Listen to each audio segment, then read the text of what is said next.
My friend refused to attend my wedding because she thinks it's a scam. Your wedding is literally a pyramid scheme. I, female 37, with my best friend Darla, female 38, have been best friends since we were roughly 5 years old. Wow. For some background, we grew up about 1 block away from each other, and we were thick as thieves immediately. By the way, this comes from Moist Panda 4109, and if you want to submit your own stories, go to the r/OKStorytime subreddit. We both had younger brothers who got along well, and that made spending more time together really convenient for our parents and allowed us to be extremely close. Towards the end of elementary school, her family moved to another neighborhood in a really large and fancy, at least to me at the time, house. We remained friends and spent a lot of time together. A couple of years later, my family also moved to a different house in a neighborhood closer to her, and while we did not go to middle school together, we did attend the same high school for freshman year before I was rezoned to a different high school.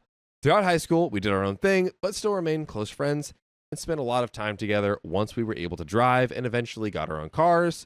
We had little to no issues and no arguments that I can ever recall. College was also smooth sailing in the friendship department, and we got together whenever it was possible, but not as often as we would have liked since we were poor college students and our schools were far apart. Now, after she completed college, she moved out of state with her boyfriend, now husband. I continued in college for several more years after her. Finances prevented me from taking a full course load, and then I went to graduate school. Despite the many times throughout our lives where we have not seen each other for extended periods of time, we still talked and considered each other besties. I can genuinely say, and often do, that she is one of the most wonderful people I've ever met. She's kind, patient, considerate, nurturing, funny, smart, and just an absolute angel of a person. Throughout our adult lives, anytime either of us have been struggling with something, we reached out to one another for support and comfort and always received it. From my perspective, it has always been pretty equal in terms of providing support to one another in difficult times. We always have one of those friendships where we may not have spoken for 6 months or more, but as soon as we pick up the phone, it's like no time has passed at all. With her living out of state, we do not get to see each other often, and usually it's around a holiday when she is already coming back to see her family. I have gone to her state to visit her once for many years. I was living paycheck to paycheck, and traveling out of state was financially unaffordable, and I was also working hourly jobs where I simply cannot afford to be off work for more than a weekend, as I did not have any pay time off. Yay, America. When she got married around 10 years ago in the state where she currently lives, I was ecstatic for her, but knew that there was absolutely no way I could possibly attend due to the aforementioned financial and job restraints.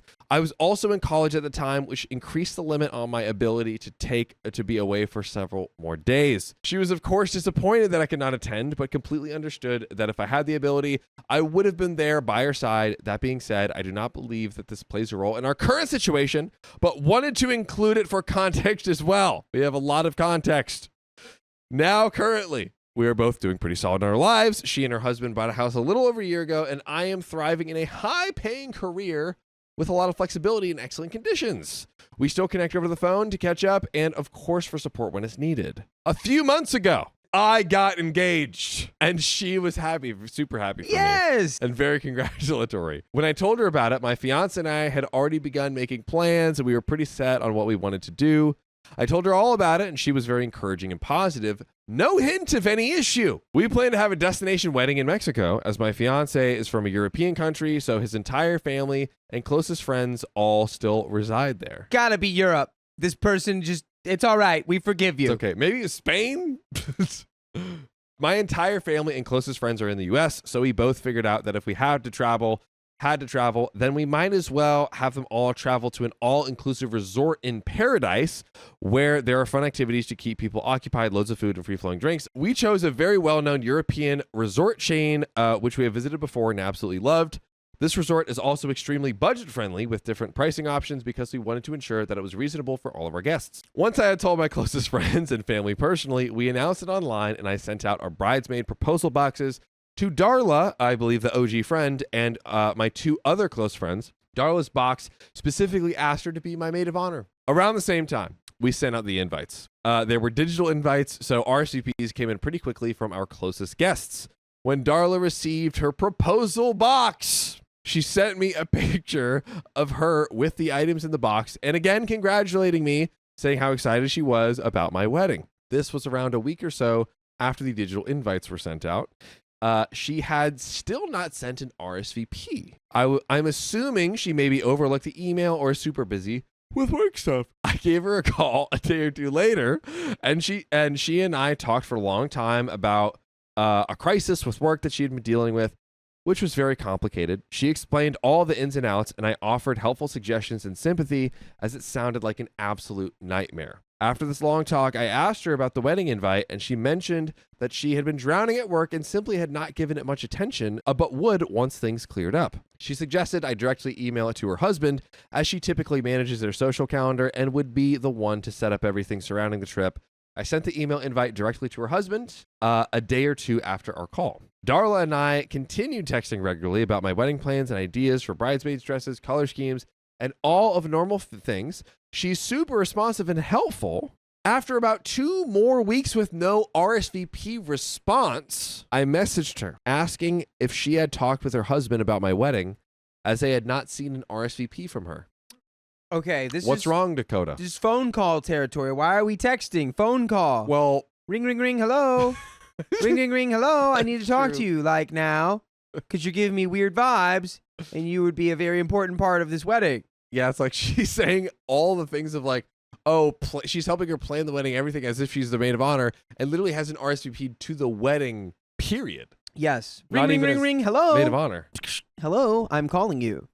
No, I have to be indirect and not you know what? Rated Darla's box. Wait. What? What is?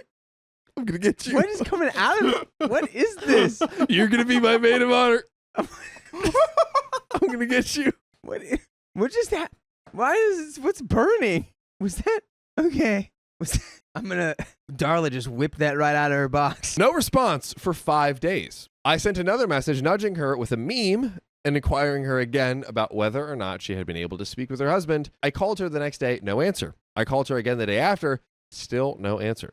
Finally, she sent a long text saying that she isn't sure if she can come to the wedding because she had an issue in Mexico years ago where there were some extra fees at the airport that they were required to pay, but had not been made aware of. And now she feels like going to Mexico will result in... She insinuated that the resort was a scam, and she simply does not trust it, and likely will not be persuaded to trust that she won't be scammed. Immediately, I responded asking for more information, as I was pretty surprised and confused about this coming out of the blue. She explained that having to email a hotel contact for pricing seemed shady to her. We got a hotel block from the wedding and offered a bit of a discount from wedding pricing, depending on the room you chose. She stated that she doesn't believe the hotel is legit because they should have complete transparency on the pricing. What does she think this is like secretly like they're all gonna get like kidnapped? She like, I don't know. It's like Mexico. That country's scary. I don't know if I trust Mexico. I heard they serve margaritas. They have margaritas and like, I don't know. Tacos! And all the people there look different from me. I'm hoping that that's not the vibe, but this might be the territory we're heading in. Is the vibe really going to be Mexico, but they have Mexicans? I hope it's not. She'd be car racing without the car. Darla, back in your box. Oh God.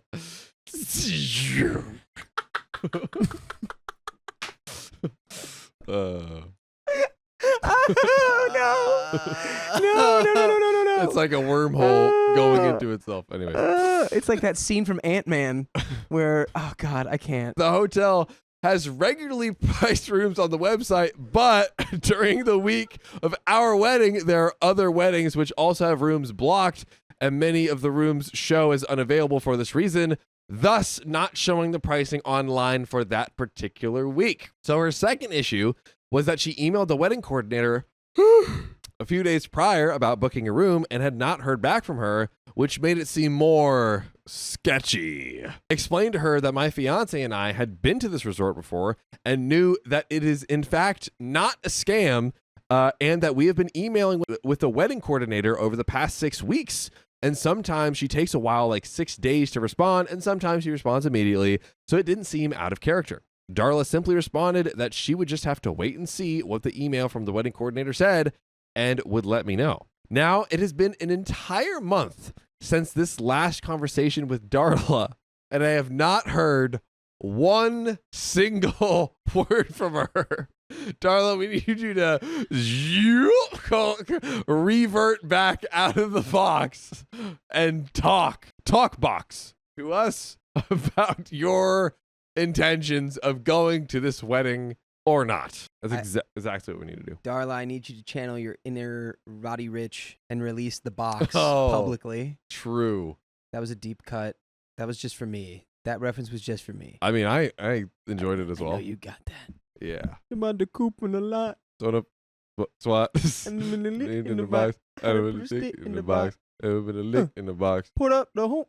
Did you know that in 2020 and 2021, The Box was the most listened to song? Riley loves That's what they say. box. Riley loves box. It's like, Can't keep a good man down. by the freaking way. Listen, go to Spotify, Apple Podcasts, search OK Storytime because all of our podcast episodes are there and you should listen to it right now. Yes. My fiance says to just let it go and assume she won't come. I'm torn because I would love to have her by my side, and I'm honestly still in disbelief that she's behaving so far out of character all of a sudden. I want to know what happened, but I'm apprehensive to actually reach out again. Kind of a Schrodinger's cat situation for me. What exactly should I do here? If she had told me she couldn't afford it or that there was a work conflict, I would have just let it go and moved on. But I'm in limbo here. Should I just let it go like my fiance advised, or should I keep trying to talk with her about this and actually get some sort of resolution regardless of the outcome? No. Really? Yeah, because your friend has made it clear that they're not coming. I refuse to let my sister know where I live because of her lies. Deceptions. Lies! More lies. I, 23 female, have a younger sister, 19 female, and a younger brother, 21 male. I never had that sweet siblings relationship with them, but I managed to maintain a peaceful one, or at least that's what I thought. By the way, this comes from Pretty Lonely, 2562, and if you want to submit your own stories, go to the r/OK Storytime subreddit. I'm Carly. I'm Dakota. I'm Keon. And we're here to give good advice goofily, but we don't have all the answers. We only know what we would do, so let us know what you would do in the comments. And OP says, I used to do well in school, unlike my siblings. Roast them. Dang. And since they both attended the same schools as me, teachers and administrations would often compare us. Family members and neighbors did the same. This was never a big deal to my brother. He never cared about school anyway, but it made my sister grow resentment towards me. I've always had that reputation of the well-behaved, well-mannered girl that could do no wrong, while my sister was known for her daring and outgoing personality. We even had different principles in life. I'd never ask for favors and would always prefer to make do with what I have. Unlike my sister, she doesn't care about the sources as long as she gets what she needs. This is important later. Oh, my mom passed away a few months before my high school graduation. I was 20 and my sister was 16. And she left us with our unemployed, heavy drinker father. All my responsibilities were on my mom's shoulders, so everything turned upside down when she passed. My father inherited mom's small salary, but would spend it all on booze, making everyone in our neighborhood pity us and bring us food every day. There were only 3 neighbors I would humbly accept help from because I had no doubts about their intentions. The rest were honestly scary. I couldn't bear living in that house, and I had my finals coming up, which were national exams that would define my future. So I took my sister and went to live at my past uncle's house with his widow and children. I've always had a good relationship with them, and they loved my mother, and I trusted them blindly. I told them we'd be staying only till the end of my exams, and they welcomed us with open arms. I graduated high school and moved to the capital to finish my studies. I visited every weekend while my sister stayed at my uncle's house. My other uncle, who lives in Europe, decided to take my sister to live with him there. Everyone was happy for my sister, including me, because I thought I could trust him and his wife. They had a very good relationship with my mom, and moving to Europe would open so many doors for her. During my first year at uni, my uncle and his wife would send me money every month for me and my sister, Nothing great, just barely enough for me to survive. For my sister, since she didn't need to worry about expenses, she would spend her money on outings with friends, clothes, makeup, anything but the essentials. She didn't even think of helping with groceries. My sister would quickly run out of money and ask me for some, but I'd firmly refuse just to teach her budgeting. This made her resent me even more, and she spread talks about me to whoever would listen, saying that I hate her and I was not being a good big sister and that I only cared about money. Yeah, when the money that's being spent is to make me survive, yeah, I care about that money. Yeah. You cannot have my survival money so you can buy a new top. No. Yeah. I'm wondering, too, like, if they're giving money, I would hope that maybe OP's keeping, like, a bigger sum of money so that, like, she has some spending money, too. Yeah. Like, I will take what is needed for the utilities, the rent, and then, like, a little bit for me, and you have a little bit for you also. Yeah, it sounds like that is not the situation. No. Luckily, my late uncle's family saw through her BS and tried to talk some sense into her, but she kept going. There's this one particular family in our neighborhood that I used to be good friends with their daughter that somehow believed her, and she successfully made them my enemies. The following summer, my brother got seriously sick due to malnutrition. My uncle and his wife stopped sending us money, but when they heard about my brother, they sent me enough for his treatment and asked me to never give a dime to my sister or my brother himself. They made me responsible for the budgeting. My sister would demand I give her a portion of the money in front of everyone, but I refused. She called my uncle and his wife complaining only for them to scold her and remind her that the money was for my brother's treatment. My brother was moved to a hospital in the capital, and I had to visit him every 2 days, while my sister stayed at home because it was too hot for her to go outside. I landed a summer job in a small firm near my hometown, so I told my sister she would take the responsibility of visiting my brother. She didn't like it at first, but luckily my brother was moved to another hospital that was easier to reach and didn't stay in the hospital long. My sister and that family went around town and told everyone that I never took care of my brother and gave all the credit to my sister. Sadly, my brother went along with them because I once refused to make him an expensive dish he claimed he was craving. Money was tight and there were lots of other important things to spend on. I had people who witnessed how much I suffered when my brother got sick, but it hurt how my brother made things difficult for me. Even after he was discharged, he and my sister allowed that family to come pester me at my own house. Fast forward to the day my sister left for Europe. One of my trusted neighbors offered to give my sister a ride, but my sister said her boyfriend's friend would be in charge of that. His parents took the car for a long trip, and she was left without a ride. She didn't even tell me. I heard it from her friend. She called me just a few hours before her 5 a.m. flight and asked me to call our neighbor. That neighbor is a lady who works in the capital and comes to town every weekend. So if you need her help, you have to tell her in advance. When my sister called me at 7 p.m., I saw the lady's car parked at her mother's house. I explained the situation. She apologized, saying she had her own plans and wouldn't be able to help, but asked me to keep her updated. I called my sister to inform her, and she said one of her friends was willing to give her a ride, but asked to be paid, which sounded odd since I thought they were close friends. Neither I nor my sister had money to pay. The lady called me to ask if there was any news, so I told her what happened. She immediately came by and gave me what was left of the cash in her purse, and my sister called her friend's mom to give her the rest. It was a weekend, and I thought I'd be taking my sister to the airport and then ask the guy to drop me at the dorm. But he refused, saying he had no room for my suitcase. My sister's suitcase was the smallest size, while mine was a bit bigger, and the car wasn't that small. I had to take my sister to the airport, go back home, then go back to the capital in the evening. Luckily, the lady was going back as well and offered me a free ride to the dorms. My sister is finally in Italy, and my uncle's financial support was cut, so I had to find a job. I landed a job at a call center with a good salary, just enough to cover my expenses and enjoy life a little. Because of my late night shifts, I had to find a room to rent since the dorms didn't allow going in or out after 8 p.m. That's wild. In or out after 8 p.m.? That's pretty strict. That's crazy. I informed my uncle, his wife, and my sister about my job and told them I moved out from the dorms. I maintained contact with my uncle and his wife, but contact with my sister was minimized. She never texted first, even though I was the one alone.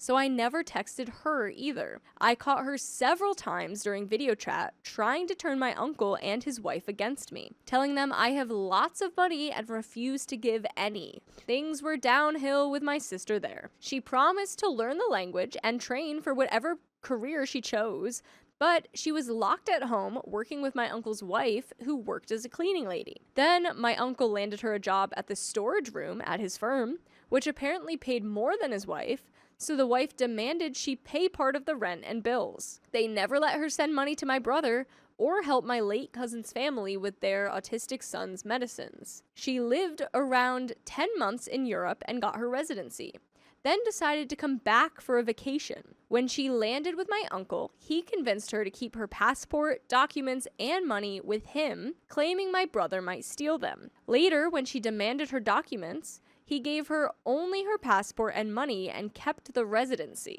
refusing to give it back. He said he and his wife paid for it and that she proved she didn't deserve it. I don't think they can do that. At that time, I believed every word my uncle and his wife said about my sister. Because of my sister's history with lying, I found it hard to believe her. She tried her best to get her residency back without suing my uncle, but she could not. When things escalated, she decided to sue.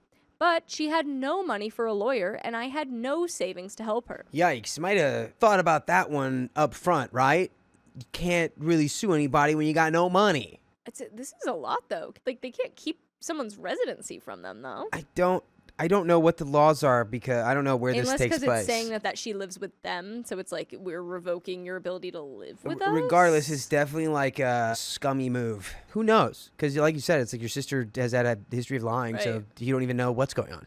Yeah. In the middle of all this drama, my father passed away. I was at work on night shift when my sister called me with the news. Luckily, my manager offered to take me home where the funeral was held. When I arrived, I found my enemy neighbors asking where I was. They didn't know I was working to support myself. They were saying things like, where is she when her father is sick? How could she leave her father alone? I don't know what my sister told them, but I had people who stood for me. I stayed almost a month at home after my father's funeral, taking care of unpaid bills and preparing documents for my sister so she could inherit a part of my father's salary, which he inherited from my mother. What my sister would get is a very small amount that could barely cover her phone bill. People started murmuring about why I wouldn't bring my sister to live with me in the capital and find her a job. Here's the thing. My sister dropped out of school at an early level when she moved to Europe. People with no advanced education end up in cleaning services here in the capital, and my sister would never work as a maid. There are jobs in our hometown that pay relatively well for uneducated people, but she refuses completely to work in those fields. By the way, you should never refuse to listen to full episodes of stories just like this. Just go to Spotify, Apple Podcasts, iHeartRadio, and search up OK Storytime. We got a little bit more. I'm kind of unsure what's tying this whole story together a little bit, but... Yeah, it seemed like a lot of crazy things happening. I think, the story was I don't want to tell my sister where I stay. I think you're not entitled. Your sister is not entitled to your assistance necessarily, especially if you're talking about somebody who refuses to go out and help themselves by like getting a job, even though it's like, oh, I don't want to do it. It's like we all have a friend who's like, oh yeah, I'm broke, man, I can't do it. And then it's like, oh, is that because you don't have a job? And they're like, yeah, but like I don't like it. Yeah. It's like, well then dude, you're gonna be broke. I don't know what to tell you. Like, yeah, sometimes you take jobs for survival. I'm interested about where they may be where jobs are like declared for you like that though. Yeah, I don't know. They said that they graduated high school at 20, so I guess that they were probably in a different country. Well, I know the sister moved to Italy for a little bit. There's different cultural values that we're probably not clued into exactly, but yeah, it's hard. If your sister has lied about you and sort of smeared your name, being like, oh yeah, she has all this money she doesn't want to give me, which is like not even true. At the end of the day, she's not your responsibility. You're both adults, right? Yeah. Like, yeah. You've helped her a lot where you can, and I feel like she did have a job for a little bit that sounded like it was semi-well paying, and she's going to get some money from the passing of your parents. You said flat out if she came to live with you, she'd hate it because the only job opportunity she had, she'd never do. So I don't even know why she'd want to come live there. Yeah. Unless she just expects you to fully support her, which you're not going to do because you're smart. Got a little bit more. About rent, I'm not renting a whole house. I live in a small studio with 2 beds, and I have a roommate, so I have no place for my sister. I do bring my friends for sleepovers sometimes, and I could do the same for my sister, but I refused. I don't trust her even a bit. I can't just go out to work and leave her with my belongings. These days, my relationship with my sister is getting better. We've been communicating more, sending each other reels, but I just can't trust her. I'm afraid that if I showed her my place once, she would later show up unannounced and demand to stay over, or maybe talk bad about me to my landlord, who is a sweet old lady living downstairs. So, am I the a-hole for refusing to give my sister my new address? That's the end of that. Father treated me like a burden. Now he wants to be in my life. Don't wanna be your beast bird. I'm looking for advice on how to reconnect with my father as an adult, barely, after spending years trying to accept that he will never be a part of my family life. Any advice is appreciated. Backstory, as told to me by my mother, my parents' relationship dissolved as soon as my mom became pregnant. Both my parents were in their 40s and had finished raising kids when they got together. I was not a planned pregnancy, so my dad did not respond to the pregnancy well. By the way, this comes from user Shell Yed. And if you want to submit your own stories, go to the r/OK Storytime subreddit. I'm Dakota. I'm Sophia. I'm Keon. And we are here to give you good advice, goofily. But we don't have all the answers. We only know what we would do. So if you would do something different, why don't you just freaking let us know in the comments? Okay? During her pregnancy, my mom found out about other women who had been secretly seeing and 2 other women who had gotten pregnant for him. Whoa. I even read the letter one of the women sent to her, so I know that there's at least one sibling my age that I've never met. Due to this, my mom broke things off, good for her, and my dad has been on the periphery of my life ever since. During my childhood, I only ever saw my dad once or twice a year during the Christmas season. It was always brief visits, never a sleepover, and it was almost like stopping to visit an old friend. I thought this was normal until I started to realize that most kids in my life had a dad that was active, even if the parents weren't together. As I got older, in my preteens, I got really angry about the situation and would make up wild stories to explain why my dad wasn't around instead of just telling the truth. Not having a father, or truthfully any other adult in my life other than my mom, made my teen years really rough and isolating. It hurt that my dad was active in the lives of some of his other kids, mainly my older siblings, but always seemed to only think of me when it was convenient. Here's where things got tough, and I decided to let go of the dream of having him as an active parent. When I was 16, I begged my mom to let my dad come and visit us at home. He and my uncle came to our house, and we all sat down without my mom there. My dad didn't really talk to me much, but was impressed that I got good grades and wanted to go to college. During my childhood, my dad would always send money for me to buy Christmas gifts like a new bed, a Nintendo DS, a bike. So it wasn't unusual to ask him for money. I told my dad that I was moved into the advanced placement classes, which was a huge win for me at the time, and I wanted a laptop to help me get all my schoolwork done.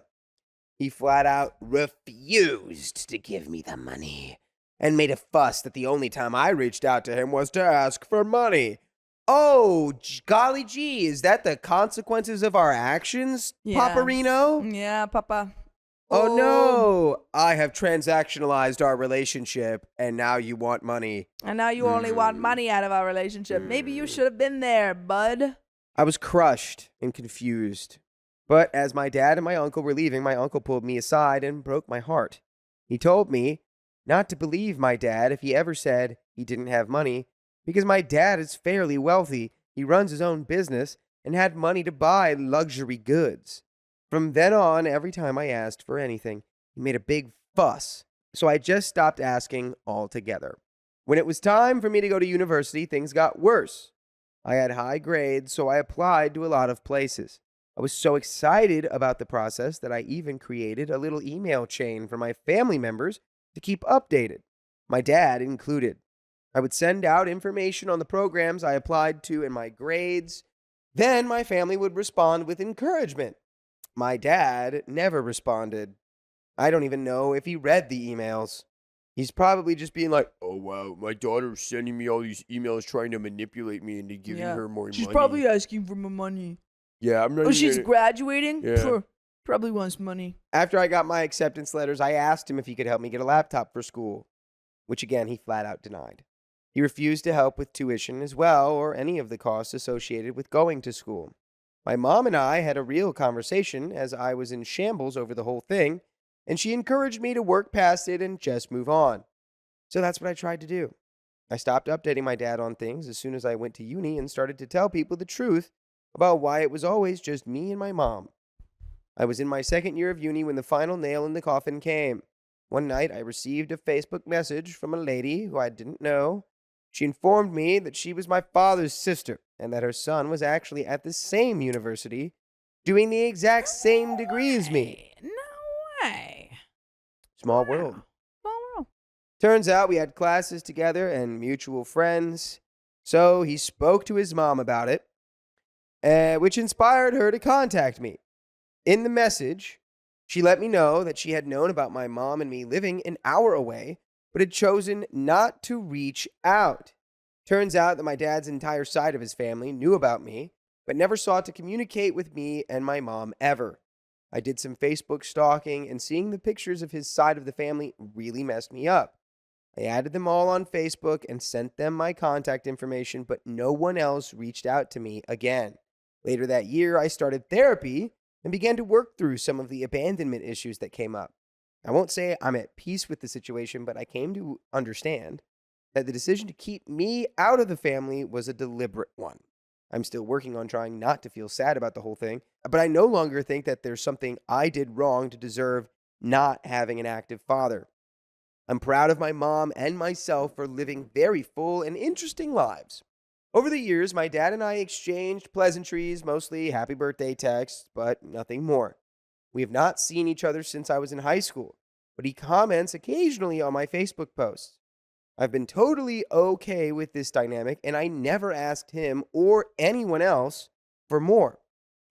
Flash forward to last month, I am now 24, finished uni, working full-time, living on my own, and doing pretty good. I keep in contact with my uncle the most, so it's not unusual to get messages from him. He messaged me to say that he was with my dad and that he would love for me to come and visit them sometime soon. Later that day, my dad reached out to me to ask for my number. It's been the same number for almost 10 years, and to ask for us to have dinner.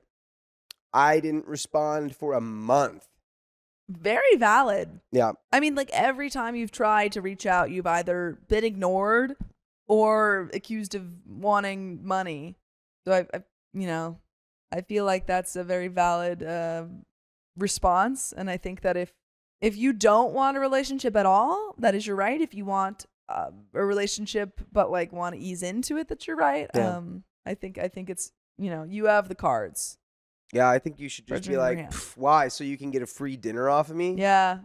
You want to go to dinner so I can pay? You can be a little petty. I just didn't want to. My mom got mad at me for this, so I sent him a message with my contact information. And today he called me out of the blue. And I didn't pick up. I didn't want to talk to him, but my mom and my older sister think that getting to know him will help with some of the remaining feelings of abandonment, but that doesn't feel right. The biggest question I have now is why show up after the hard part is over? Because the hard part's over. Yeah. That you know why. That's why. The Because hard part's it's easier. over. Yeah. He didn't have to raise you. Yeah. Now he can just be there and be like, what up, buddy? What up, pal? What up, daughter? Now that you're self-sufficient. I would like to have a conversation with you over dinner. I am okay with not getting together and him being on the periphery. He's asking to sit down and talk, but I know I'm just going to cry the whole time. I'm still angry and hurt. So I expected to have years of dealing with those feelings, but I never expected him to reach out for us to meet and talk.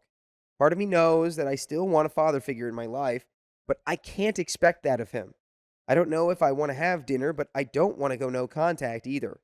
I feel like it's unfair that I have to do all this emotional labor for a man who didn't even want to buy me a pair of shoes. And by the way, you can use your shoes and walk on over to your nearest device and search OK Storytime to find full episodes of stories just like this on your favorite podcast platform, iHeartRadio, Spotify, Apple Podcasts, Just search it. Okay, story time. It's right there. Right there. And we do have a little bit more story left.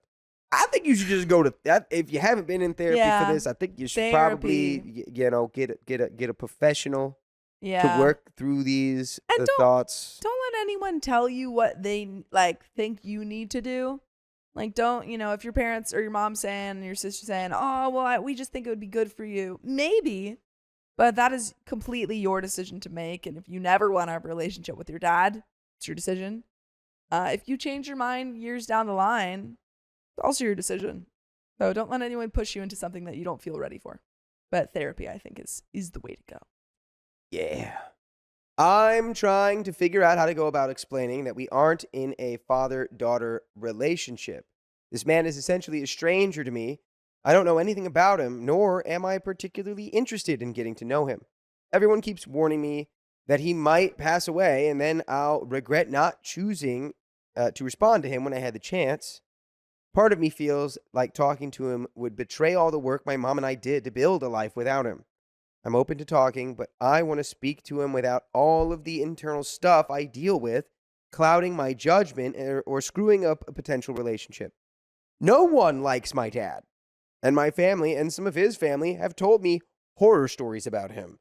These stories definitely play a role in my hesitation. I'm aware that all of these stories are one-sided and that I genuinely have never had more than 2 hours in a room with my dad.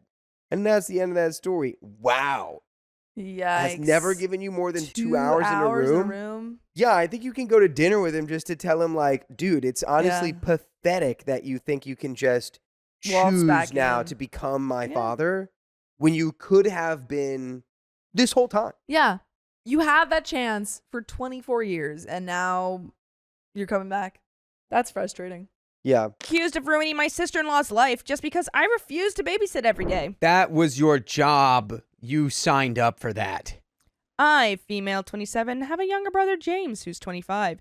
James and his girlfriend, Sarah, female 27, have a 2-year-old and a 7-month-old, whereas I am single and child-free by choice. We only live about 5 minutes apart and have always been very close. I help them out with the kids pretty often. Ever since their oldest was born, I babysit at least one night a week, recently more so that James and Sarah can have a night off. By the way, this comes from Feedback Forsaken 1009, and if you want to submit your own stories, go to the r/OKStorytime subreddit. I'm Savannah. I'm Dakota. And we are here to give some good advice goofily, but we don't have all the answers. We'd only tell you what we would do in this situation. So let us know what you would do in the comments. As OP says, I agreed because I love both of them as well as their kids, and I know they've both been having a rough go since the youngest was born. Sarah has been going through pretty severe postpartum depression. It took the first 3 months for her to realize and admit that she wasn't doing okay and needed more help. That's when I started helping out significantly more. When Sarah and I hang out now, it mostly consists of me going to their place to help her clean, cook, and take care of the kids. So basically, babysitting, but with Sarah there too. James has mentioned how hard it's been on the relationship between the two of them because he really wants to help her, but doesn't know how. He's a pretty good dad and helps when he's home, but he works at least 60 hours a week, if not more. So most of the time, everything falls to Sarah, who's a stay-at-home mom. Anyway, I love the kids and I'm glad I can help out, but it's getting to be too much for me now. Sarah brings the kids over to my house usually 3 nights a week, and I go over to hers 1 or 2 nights. Obviously, I understand it's a lot harder on them, but they're the parents. James could work less and they'd still be more than okay financially. And my mom offered to help them anytime they need. The reason they've refused is because Sarah doesn't feel close enough to the rest of our family to be honest about her postpartum or to accept help from them, and James doesn't want to hear that "I told you so" from our mom. Okay, well, guess what? You got to suck that up. You got to suck that all the way up. Yeah, because it's only falling on these people. You're literally 5 days a week. You've turned OP to the babysitter. Yeah. And even if it's two times at your place, it's like still that's a ton.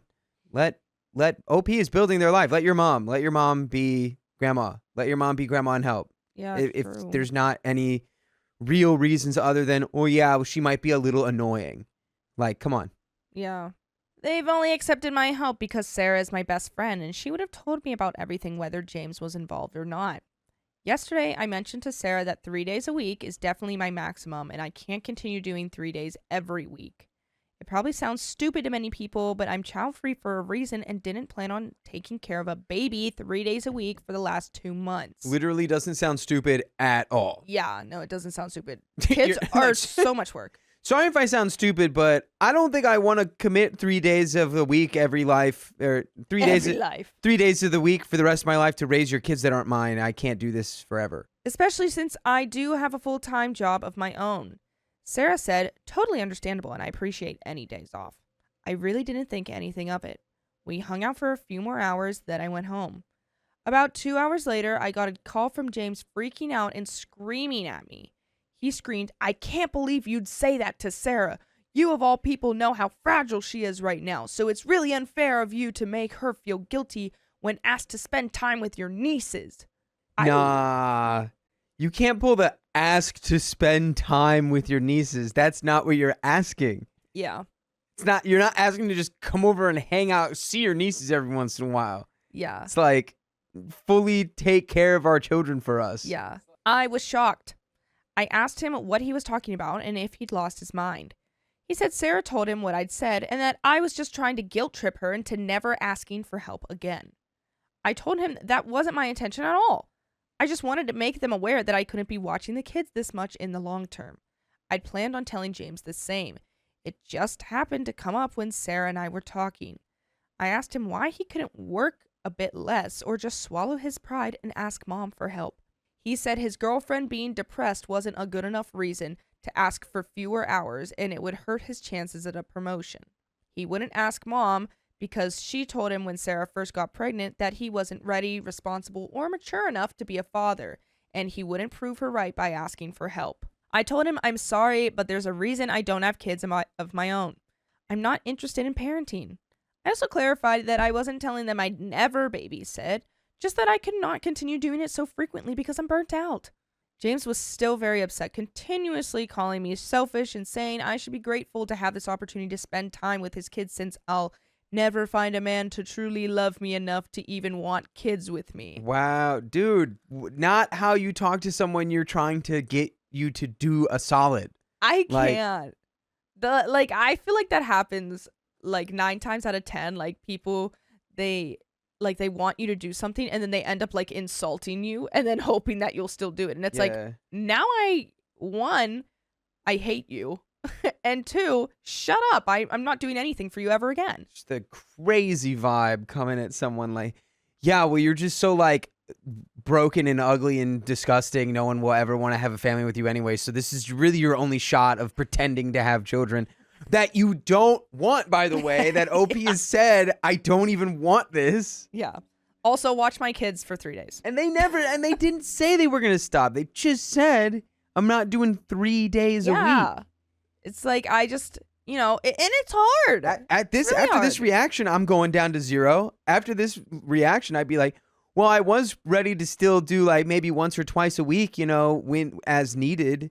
But like after this reaction, I think you just need to find full-time childcare. Yeah. Because I'm not going to help you. Because it's not like OP, like, obviously they want to help out. OP's helping out as much as she can, but also she has her life. Like, why does her life need to be on hold because you had children and can't take care of them? Like, it's just, that doesn't make sense. Something's not computing. This especially hurt because I've had a lot of issues with romantic relationships and a lot of insecurity about feeling unlovable, which he's aware of. James very frequently says life's about choices. You've got to think them through. When anyone, especially me, talks or vents about frustrations in life like relationships or job issues. So I was so frustrated and upset that I decided to throw it back at him. I told him, life's about choices. It's not my problem that you didn't think yours all the way through. Then hung up. OP, honestly, props to you. Delicious. It has now been a week since I've heard from either of them. My mother and sister have told me I'm in the wrong because I don't have kids of my own. So there's no reason I can't watch my nieces.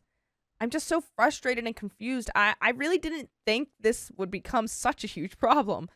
I do feel a bit bad about how harsh I was, but I also don't think what I said is entirely wrong, And what James said really hurt me. He should have known that working the amount that he does would be a problem with 2 kids and thought of other options besides just relying on me all the time. Am I the a-hole? There is an edit. Thank you all for your replies. I do appreciate the outside perspective. I'd like to answer and clarify some things I've seen in the comments and give a mini update. Where is Sarah's family in this? Unfortunately, her family is pretty awful and harmful, so she has no contact with them. I don't think they even know she has kids. Oh, wow. Oh, yeah, that's a bad family. Yeah. Why don't my mom and sister volunteer their own help? Mom, just like James, is incredibly stubborn, so she says she will not offer help on her own. They have to ask her for it. Sister does have a full-time job, a kid of her own, plus she lives about an hour away. A few comments mentioned that my sister and mom think less of me because I chose to be child-free. That is absolutely correct. I've known for as long as I can recall that I have no interest in being a mother and have been told, especially by my mother, that even if I were to find a man, I'll never know a truly pure love if I don't have kids. She definitely thinks it's a selfish choice, which I just can't comprehend, but it's a battle I've chosen to ignore. Why have I let things get to this level with them? I truly was just trying to help because I love them both and my nieces. I had no clue this would become such a big issue. I just wanted to set a boundary and had no clue it would backfire like this. Why don't I tell my mother about Sarah's PPD? I really don't feel that's my place. I've had many mental health issues of my own, and the first few times I told Mom, she was less than helpful or supportive. I did tell her what James said to me, and she agreed that it was uncalled for. I also explained the details of the situation, and it turns out when James went whining to her, he left out a lot. That makes sense. Why don't they hire a sitter? James refuses because Sarah is a stay-at-home mom, and he thinks there is no reason she shouldn't be able to do the things needed. Sarah's unwilling because when their oldest was about 6 months and she was ready to go back to work, they did hire a nanny, which lasted about 1 week before they discovered she was very neglectful. That's when Sarah chose to quit her job. By the way, we'll never neglect you, because you can listen to full episodes with stories just like this. Go to Apple Podcasts, Spotify, or iHeartRadio, or your favorite podcast app, and search OK Storytime. Well, there's a little bit left. Any final thoughts? Gotta do what's best for the actual children that aren't yours, you know? Yeah. Whatever. I think that OP, you're living your life and you deserve to live it the way that you want. You chose the life that you're living. You, like, just how your brother is saying, like, you know, your choices lead to, you know, your life or something like that. Like, yeah, these are the choices that I made. And so you also have to respect that. Like, just because they're not the choices that you maybe want me to make, that doesn't give them less, like, significance. Right. The thing that's best for the kids is probably to have their parents more actively in their lives, as well as not having someone who's just getting burnt out and doesn't want to take care of the kids anyway. Yeah. Take care of your kids all week. Like, so whatever. It's just there's a lot of different solutions here, and they're just choosing to just blame it on OP because they don't want to accept that they couldn't handle it, that they can't do this, which I get it. It's hard. But, like, you can't just blame it on other people who literally had nothing to do with the birth of your child. Blame it on the goose. Update number 2. I did learn today that both my mother and James were actually unaware of how frequently I was watching the kids. Sarah said I was only helping about 1 or 2 days a week most of the time, with an occasional evening. She did not inform them of the amount she drops them off at my house, which is usually mid-afternoon, 2 or 3 p.m. James doesn't get home from work until 7 p.m. most nights, and Sarah usually picks them up by 6. So I guess that makes sense that he really didn't know. I honestly just didn't even consider that possibility. I spoke with Sarah today, and she was very apologetic. She explained that she was embarrassed because she doesn't work and feels like she has no reason to ask for outside help. I told her I could understand that feeling, but it doesn't make things okay, and she absolutely needs to get into therapy like yesterday. She said she did book an appointment for herself for next week. Okay, good. We ended in a really good place there. Turns out there was a fib involved. There was some fibbing involved, and that was why people were so out of order. But I would still need to have a conversation with James about being like, hey, so you said all that stuff about me. Right. What the heck is wrong with you for that? So because you can't take care of your wife and your kids, I get blamed and you can say crappy things to me. That's nice of you as a brother. Yeah. Thanks. Why you talking to me like that? Get out of here. Yeah, I would still bring that up because I feel like that's a whole entirely different issue that he thinks that he can speak to you like that and he can't. He has no authority to do that. I need a James apology. I need a James apology. My family disrespected my wife. Now she might leave. You should go with her. My wife is the most amazing person I've ever met. We've been together for 15 years and married for 8. She's kind, warm, nurturing, and comes from a large family that's got its quirks, but we all get along well. By the way, this comes from no application 1459, and if you want to submit your own stories, go to the r/OKStorytime subreddit, and I'm Angie. I'm Carly. And we're here to give good advice goofily, but we don't have all the answers. We just know what we would do in the situation, so let us know what you would do in the comments. My parents love her, and so does my middle brother and his wife. My extended family does too. But starting a couple of years ago, my wife began having tension with my youngest brother and his wife, and it's gotten to a breaking point. I'm the oldest of 3 brothers. We're all in our 30s and all married. My youngest brother had a rough go of life. He got into trouble a lot as a kid and got tossed out of more than one school. Oh wow. It's been hard for him to hold down a job, but he's been trying to make a better life for himself for some time. We were all surprised and happy when a very successful woman took a liking to him, and they are now married with a daughter. From what I can gather, the tension started escalating when my parents invited all of us to stay at their beach house for a few weeks. My youngest brother's wife was not happy with his childhood room because there was no tub in the bathroom for their daughter, who was 1 at the time. She was not comfortable using a travel tub that my middle brother's wife used for their baby and 2-year-old son. My mom told me and my wife to switch rooms with my youngest brother because my childhood room is the only one with the tub in the bathroom. My wife was not happy, mostly because we had purchased a special bed for my room. She's 6 foot and I'm 6'4", so we need a longer bed. And my brother's room has low-angled ceilings and separate twin beds. I wasn't particularly happy about it either. We hit our heads and had back pain from the short beds.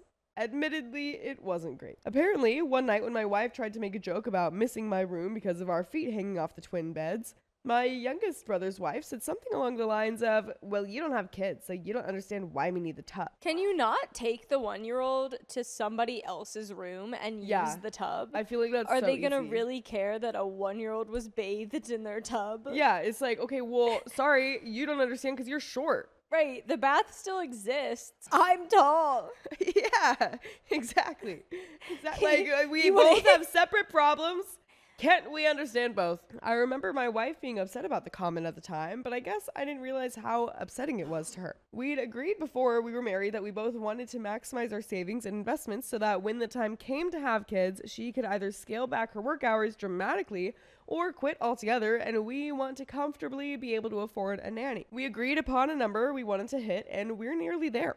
In our last progress conversation, we agreed next year is the year to start trying, and as far as I could tell, we were both excited about it. But I guess in the meantime, my brother and his wife have been making a lot of mean comments to my wife about how she has no value as a woman because she is not a mom. Oh my god. I'm sorry, do we live in Gone with the Wind?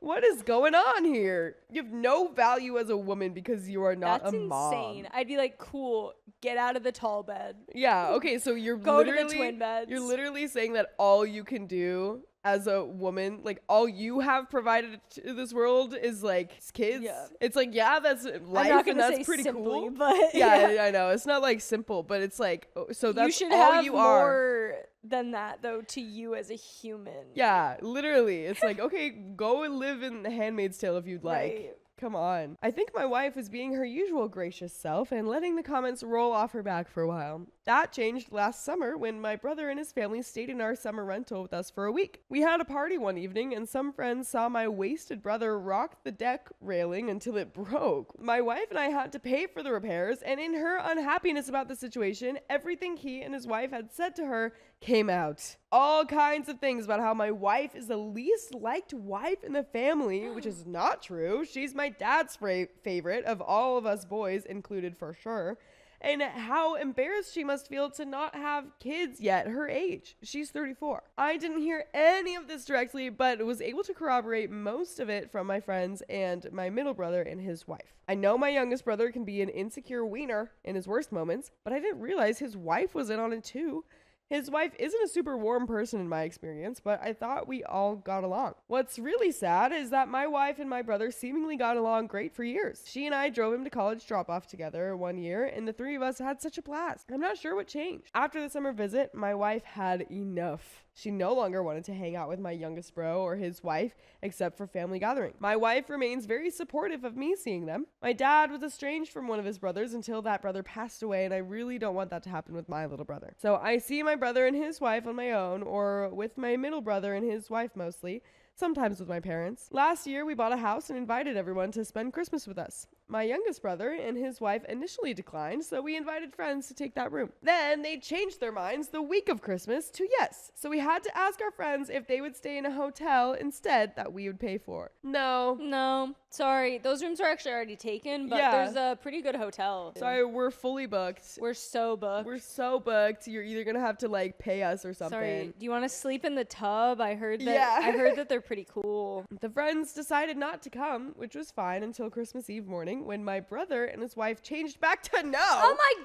God. Because their daughter was sick. My wife was understandably upset. After that, she told me that she wanted a nice long break from having to interact with them at all. A couple of weeks ago, my mom told me that my youngest brother's wife got a job offer in the UK, where she's from originally, and that they are going to move there at the end of the year. So my mom really wants to have this Christmas at their beach house with all of us before the move. My mom is somewhat aware of the tension, but I think like all of us, she's so happy that my brother managed to straighten himself out enough to attract a breadwinning wife and start a family that he could do no wrong in her eyes. When I told my wife about the Christmas invite, she got really upset, crying, visibly distressed like I've never seen her.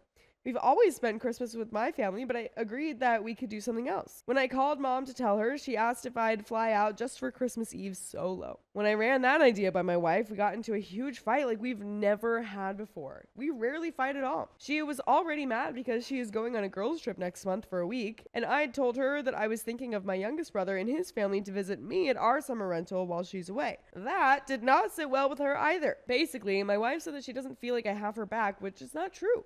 I've spoken to my brother about his unacceptable treatment of my wife, and if I see him or his wife insult my wife in front of me, I tell them to knock it off immediately. I know my parents have spoken with them as well, probably more from a peacemaking perspective. My wife is normally a very calm, level-headed person, but she gets agitated now whenever my family comes up. I know my brother and his wife are the issue.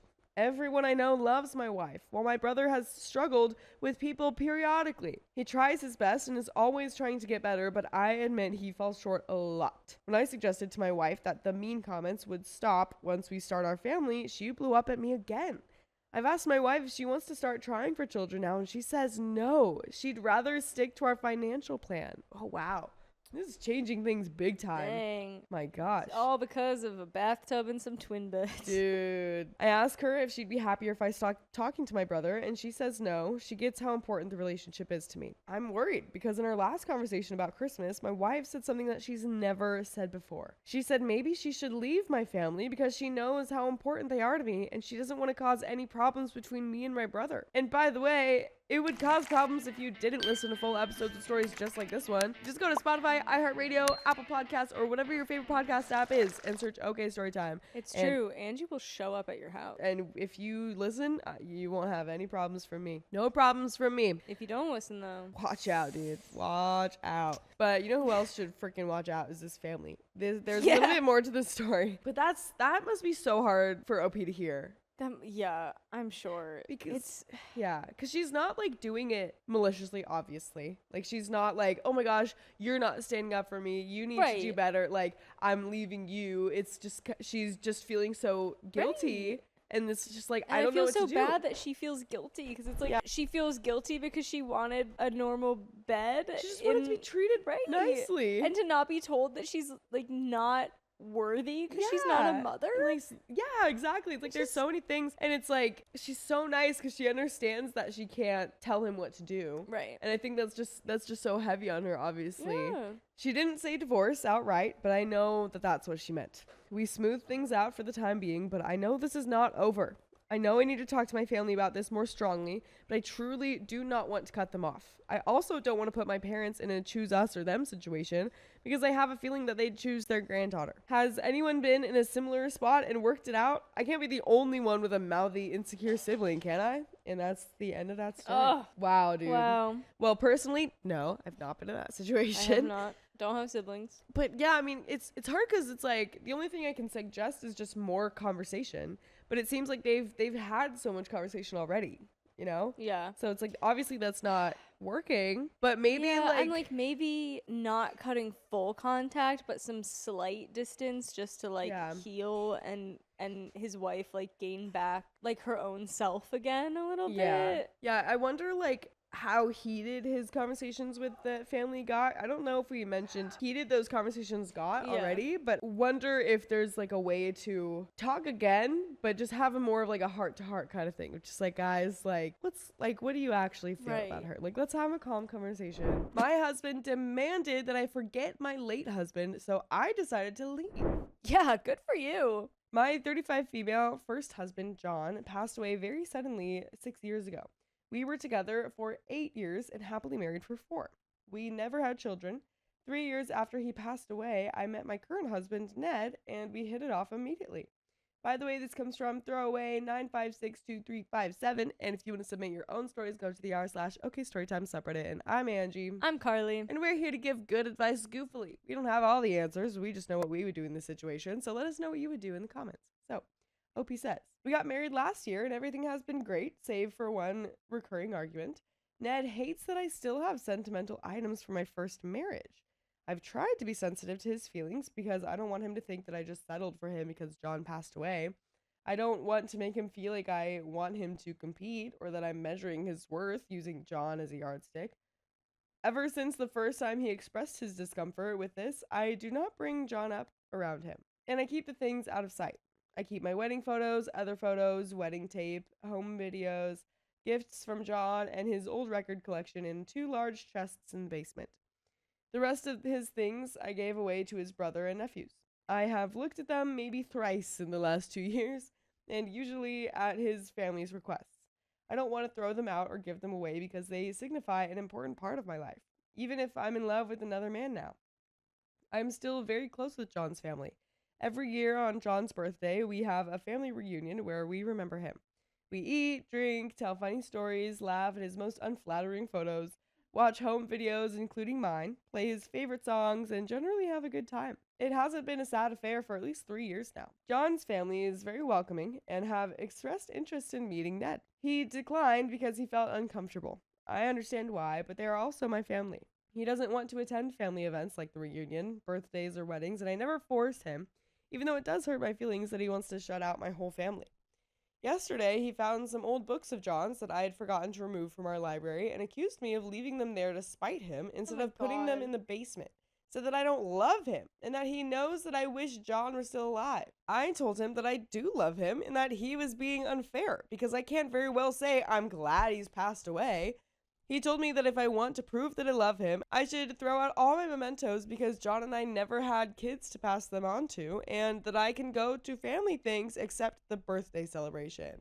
I have tried to explain that I can't simply forget 8 years of my life, and that it's unfair for him to expect me to say that I'm glad that I was widowed, but he refuses to speak to me until I do what he wants. Oh my God. I'm extremely hurt, and I feel like I'm not being unreasonable, but now I'm wondering if maybe I am the a-hole. He wants me to throw out all the items, but I don't. Am I the a-hole? And there are some comments. Deleted says DIVORCE. He is being manipulative, bordering on gaslighting if I have the term right. Run. This is so beyond wrong. Not the a-hole. Giant not the a-hole. OP says, I can understand how this all screams red flags, and it will probably make me sound super naive if I try to defend this behavior by emphasizing his gentler traits, so I won't. I just want to try to fix it first is all. I'll definitely have to ask myself if I'm okay with giving in for his sake or consider divorce if he refuses to compromise or go to couples therapy.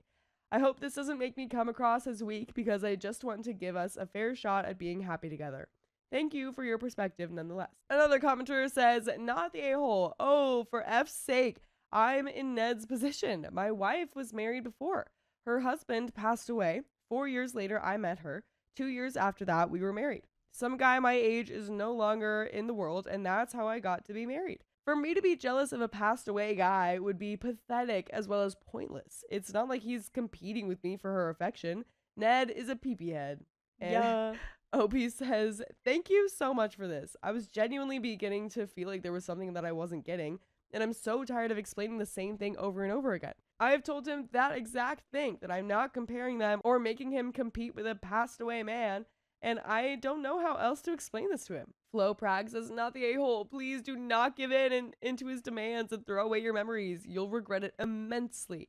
Opie says, I'm so sure I'll regret it if I do. I'm now thinking maybe taking the chests down to John's parents' house and storing them there. I know they would be willing to take care of them for me. I just don't want to look like a pushover if I've not done anything wrong. And I'm starting to feel like I'm the only one making compromises. Because you are. You definitely are. And we do have an update from the next day. Oh my God. Get rid of this man. Totally. I mean, it's such a controlling move for him to pull. Like, the fact that, like, if this was something that was your choice of, like, okay, this is how I'm going to move on. Right. Throw away this stuff. I'm going to distance myself from those family events. Sure. But you, like, having to explain to John's family of being like, no, I can't do this because my husband doesn't want me to. Being forced. You're being forced. Ridiculous. It's absolutely not your choice. And then someday, if Ned decides to leave you for some reason, then you're gonna be left with this mess that he's made. But we do have an update the next day. I never thought he would try to tamper with my things, but I also didn't think he would ever behave like this when I married him. I would like to clear up a few things first. I've had a few hostile comments and DMs saying that I've been trying to make him uncomfortable by asking him to family things, forcing my idea of normal on Ned, and even, quote, forced him to be in a polyamorous relationship with a ghost. I don't see how, because I changed my name. I go out of my way to not mention or do anything related to John, save for the one day a year when we have the reunion. I even used to celebrate mine and John's anniversaries and wore his ring, but I stopped doing that before Ned and I met. I don't even mention the traditions we had out of respect. I do miss him sometimes, but I'm not pining and I don't verbalize it except to my therapist. Therapy helped me immensely here, and I'm working my hardest. I didn't try to make Ned come to the birthday reunions with me. I only suggested the reunion after he accused me of spending it pining for John. I wanted him to see that that's not true. I did ask him to come to John's brother's wedding with me and my nephew's birthday, and he said no both times, citing the same reasons. My therapist helped me frame some points to tell Ned that we needed couples therapy. John's brother, Tom, came over and helped me move my stuff so we could take them to his parents' storage tomorrow. Ned finally came out of the den and lost his mind when I told him that therapy is non-negotiable. He tried to stop us from moving the stuff a few times, accused me of violating his trust by asking for help, and that Tom and my relationship is inappropriate because we're not related anymore. He claims he asked me to get rid of the stuff in the chests, but the actual chests belong to us both, and that I have no right to take them away. That I am being manipulative by not trusting him with my stuff. He didn't give me an answer regarding therapy. Honestly, I just let Tom do most of the shielding at that point because I'm tired of repeating the same thing, and I felt so spent that I just couldn't find it in me to shout over him to be heard. I was able to get some things together, and now I am currently at Tom's. I'm so grateful to him and his wife for breaking quarantine for me. Now I am just trying to manage my anxiety, at least until I can talk to my therapist again. I know everyone wants me to say that I'm definitely going to divorce him, but I need a moment to collect and process. I promise I'm thinking about how to take care of myself and keeping the separation and divorce in mind. I went from being giddy with love to being frustrated but hopeful this morning to considering divorce in the evening. He's blowing up all our phones now, but I'm very tired and I just want to sleep. And there is a second update, but oh my gosh. Totally understandable that you just need space and you're still considering divorce, but you just need like to reflect on everything. That's so understandable. But yeah, hopefully this really just puts him in a new light and shows you like that, you know, his accusing you of being manipulative is crazy. Because you literally didn't, even if someone was, like, even if what Ned is saying is true and is like, no, I just wanted you to get rid of the stuff, like, those chests mean something to me, I want those chests, something like that, then OP, like, getting rid of the things, or OP just bringing the whole chests away is in no way manipulative. Like, there's no way you can spin that. Someone getting rid of a chest of stuff is not manipulative at all, ever. I'm also just like, it's it's terrible if she keeps it there. It's terrible if she gets rid of it. Yeah. What do you want her to do? Yeah, like, it's such a... You have so many... You're moving the goalpost with how you want her to handle this. Right. And She's like, already gotten rid of everything that she has of his. Yeah, exactly. Let it go to therapy, dude. I agree. Honestly. Non-negotiable. Yeah, like, you're bringing up these rules of how she has to deal with this, and that is absolutely not okay. You're just accusing her, giving her demands, and you're not telling her, like, hey, how do you feel about this? Yeah. But we do have a second update. A few people have contacted me to let me know that my post is being shared on social media and that a relationship website has written a story on it. I am a little disappointed, but honestly, it's not the worst thing to happen these past few days. I'm mentally preparing for the possibility that it will get back to Ned and likely cause more tension. Just updating to let everyone know that I'm aware. And we do have a third update. I want to write this down at least to hold me accountable to my decision. I spoke to Ned a few hours ago for the first time since I left the house. He was very angry and lashing out. Initially, I planned on having a face-to-face, but given the content of his messages to myself and my family when I left, I chose to do so over Zoom. I didn't want to ask anyone else to chaperone because I'm honestly still embarrassed by the events earlier this week. There was a lot of alternation between crying, yelling, and begging, and somehow he eventually agreed to try marriage counseling and individual therapy. I explained to him that I don't ever expect him to spend time with my family if he doesn't want to, but would he be willing to accept that they are my family, even if we share no blood or existing relationship by marriage? I explained that I have known them since I was barely 18, before there was even a John and I, and that they have been my people for a decade and a half. I explained that I would happily try to foster the same relationship with his siblings were he to ever get back on speaking terms with them. And by the way, I hope you always stay on speaking terms with us and listen to full episodes with stories just like this one on Spotify, iHeartRadio, Apple Podcasts, or whatever favorite podcast app you choose. Just search OK Storytime. Yeah.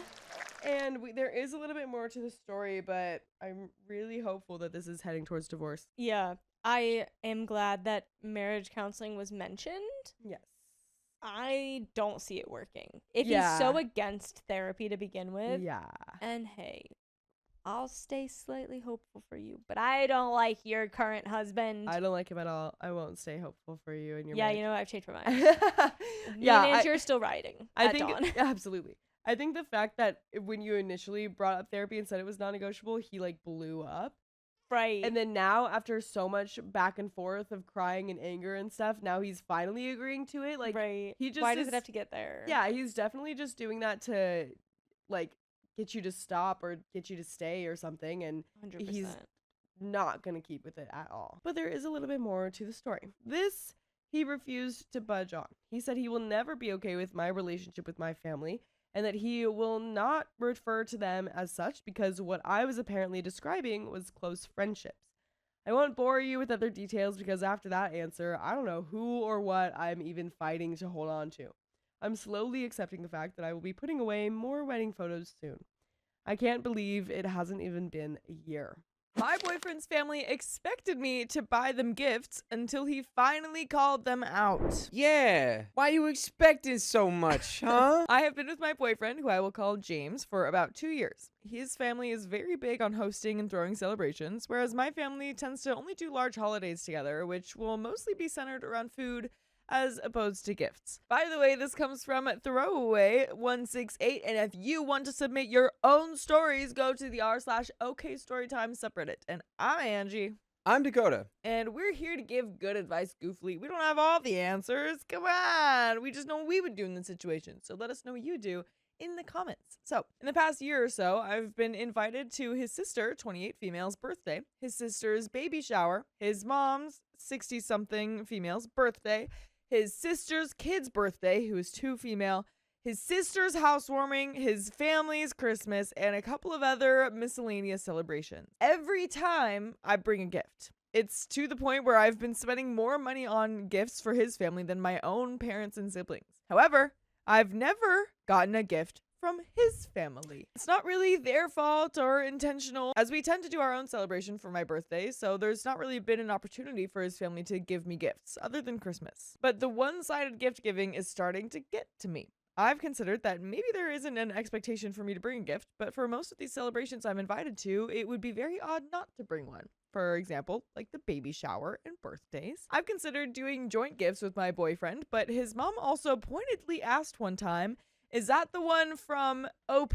without me mentioning that I had even brought a gift, which made it seem like it was a given that I should have brought one. To be clear, I don't want or need any gifts from anyone in this family. I work a decently paying job, despite being in a high cost of living city, and my boyfriend and I are both more financially comfortable for our age than his family. However, the sheer number of celebrations I'm being invited to with an unspoken obligation for gifts is starting to build up, especially because it feels a little like the relationship is one-sided, as I've never received anything in return. With Christmas coming up, I wonder if I should continue bringing gifts or use this as an opportunity to work with my boyfriend and change our operating model. Or do I just bring something that's cheaper, like baked goods or chocolates? And we do have an update. Some commenters suggested that I was not being appreciative of being invited to family events, so I thought that maybe I was being too harsh. Well, with Christmas coming up, I, 26 female, was invited to Christmas with my boyfriend, 29 male's family, but given his sister, 28, just had her second child with some health complications. We had a conversation and decided that it made sense for me not to join them as I've been flying a lot for work and don't want to put the newborn at risk. That made the conversation about doing joint gifts super easy with my boyfriend since I physically wouldn't be there. Out of the blue yesterday, though, I received a text from my boyfriend's sister reminding me that of their house address to ship gifts to, even though I've driven there multiple times. Then, about an hour later, I received a text from my boyfriend's mother telling me about how the sister's daughter, who is a toddler, has been a little upset recently given the new baby, and that it would be great to get the toddler an extra gift to make her feel special since the attention has been on the newborn, on top of whatever I was planning to get the newborn. This is too much. This is too much. You're like providing for the whole family. Yeah. Like, well, I didn't win the lottery. Even if I did, not up to me. Just get him little dollar store or Goodwill knickknacks. Yeah, there you go. Get They're him children. like one of those little like weird curio statues that like grandmas have in their house that always end up on like the shelves of like thrift stores. Oh yeah. Yeah, just get him a handful of like uncomfortable to look at statues. I don't know if I'm picturing what you're thinking of. Yeah, just like little, you know what I mean? Like Just you know statues how of like what? like grandmas have little statues of like little guys, Just things. just like little people, little children, like with like an accordion or like a little cat or like Okay, they're at yeah. like they're fishing, like I get you. get I some of get where those you're going. weird little tchotchke curio statues for Yeah. everyone in the family and be like, this is my gift to This you. is the gift. She did top it off with a "you always gift such nice gifts" as a nice compliment. For context, I grew up in a family that taught me not to buy gifts that you wouldn't want to receive. I bought very nice things for my boyfriend's sister's kids for her daughter's birthday, like toys plus nice name brand clothing, and for the latest baby shower for the newborn. I brought this to the attention of my boyfriend, and he mentioned that he'd let them know that he was bringing our gifts. But I have a feeling that they'll misinterpret that to think that we're still getting separate gifts.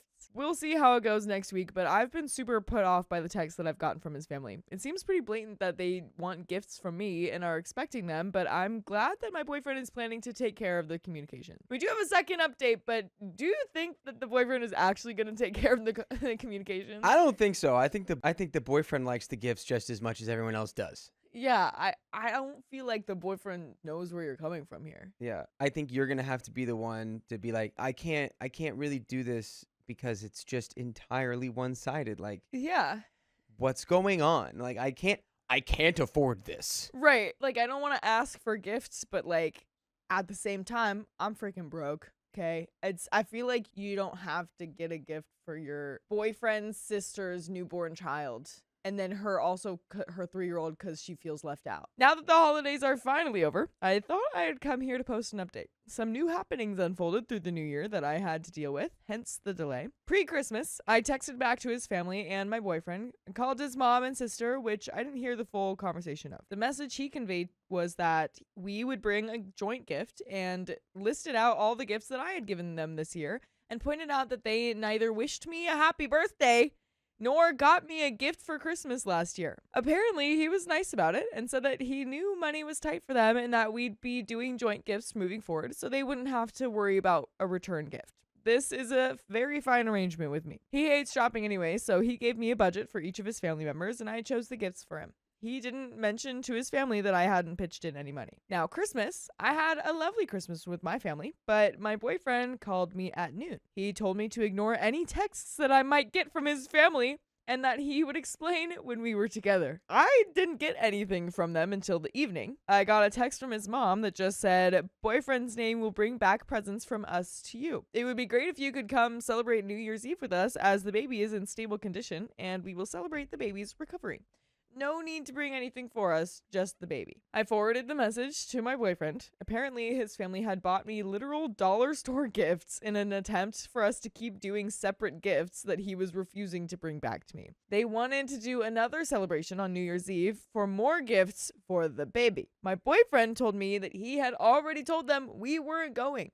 It was just minor drama because I never had to talk to anyone from his family. He handled it all. He told them that if they were going to treat me like that, we would no longer be joining their celebrations. The day after Christmas, my boyfriend came over to visit my family for Christmas. My parents still got him a gift. He immediately felt really bad, and we spent most of the day together with my family, planning a New Year's Eve and New Year's date night between the two of us. It was exciting.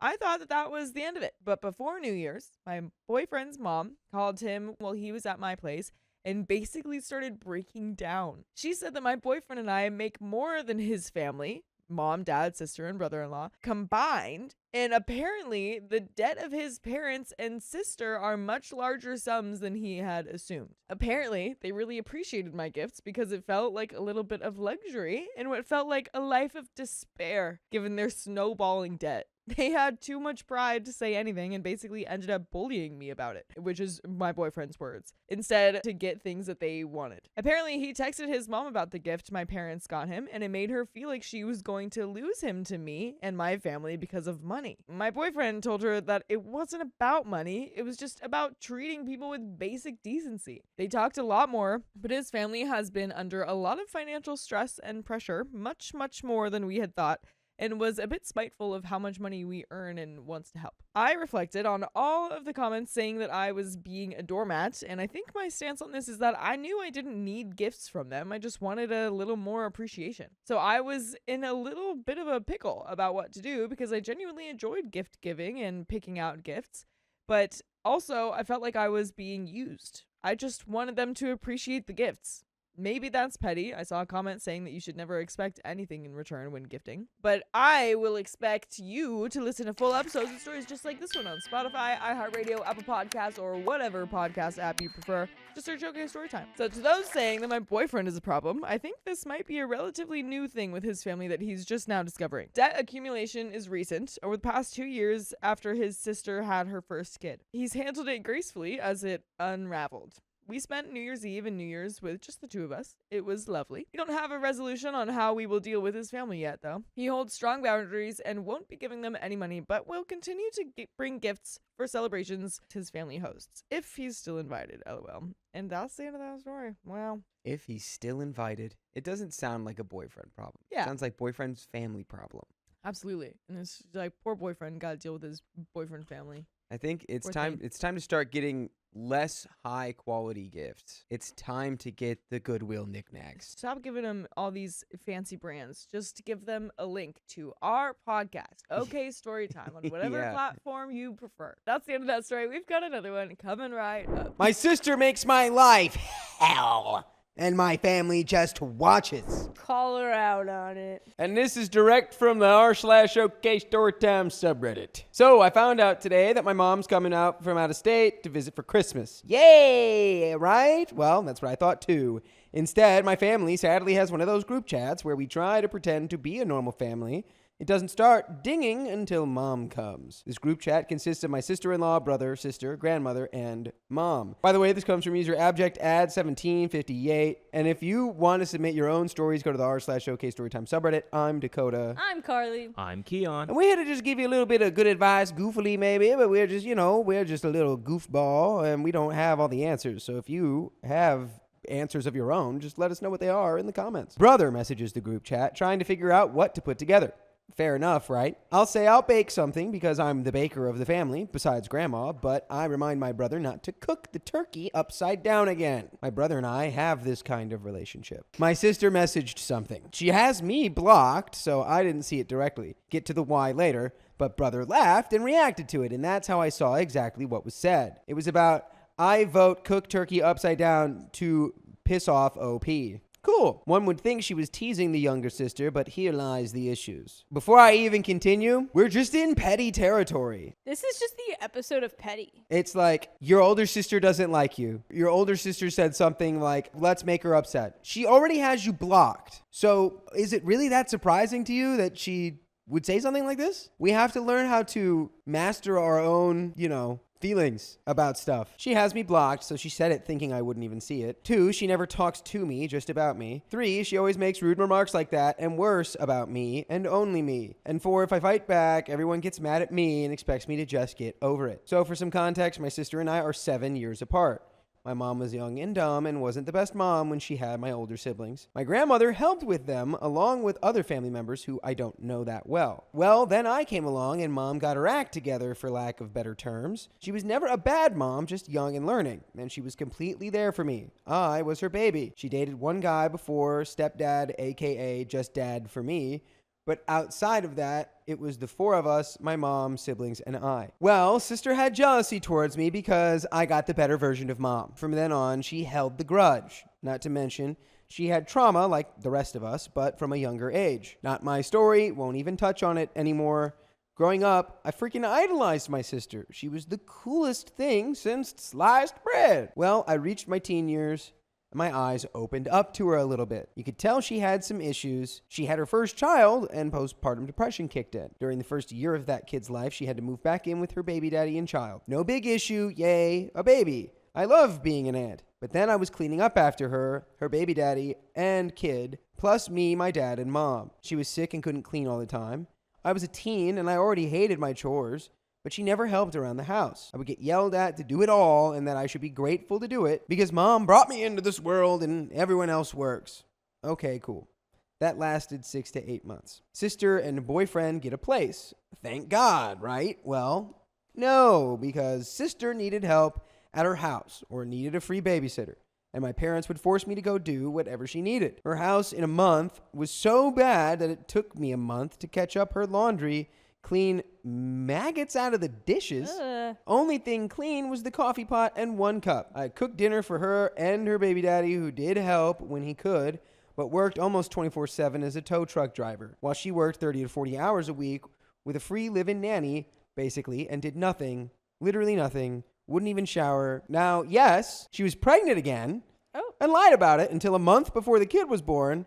But come on, pregnancy doesn't equal unable. I think we're making a lot of assumptions. I think we're working on not a full plate of information here, Yeah, I'm just a little bit lost. Like, I get it, but part of me is kind of like, what?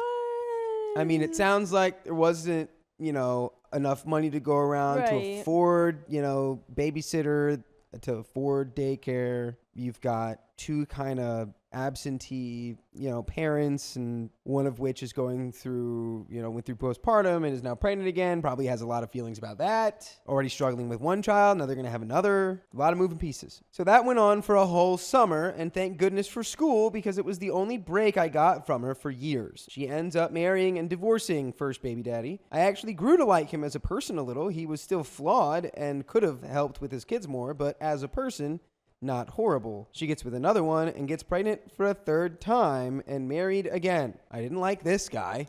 He made me hate doing anything for my sister because of how uncomfortable he made me and my family. She got so depressed for her housekeeping got worse, and he made her take care of all their kids by herself, so rightfully, she got depressed. I ended up having my first kid 6 months after her 3rd and last kid, but then I got married. Bad move? Trust me.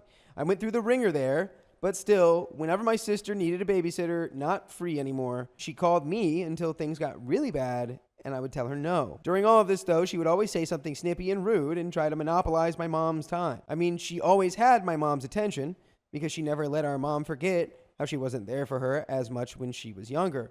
So because of that, I had to have my dad and sisters help with my first period, first heartbreak, etc. I'm also the only child they never saw graduate in person. I had to make it an FB Live just so my mom and dad could watch me graduate. Then if I was around her and my mom, she would always talk about how I didn't have friends or anything in school. Maybe it's because I had to be free to watch her kids at the drop of a dime.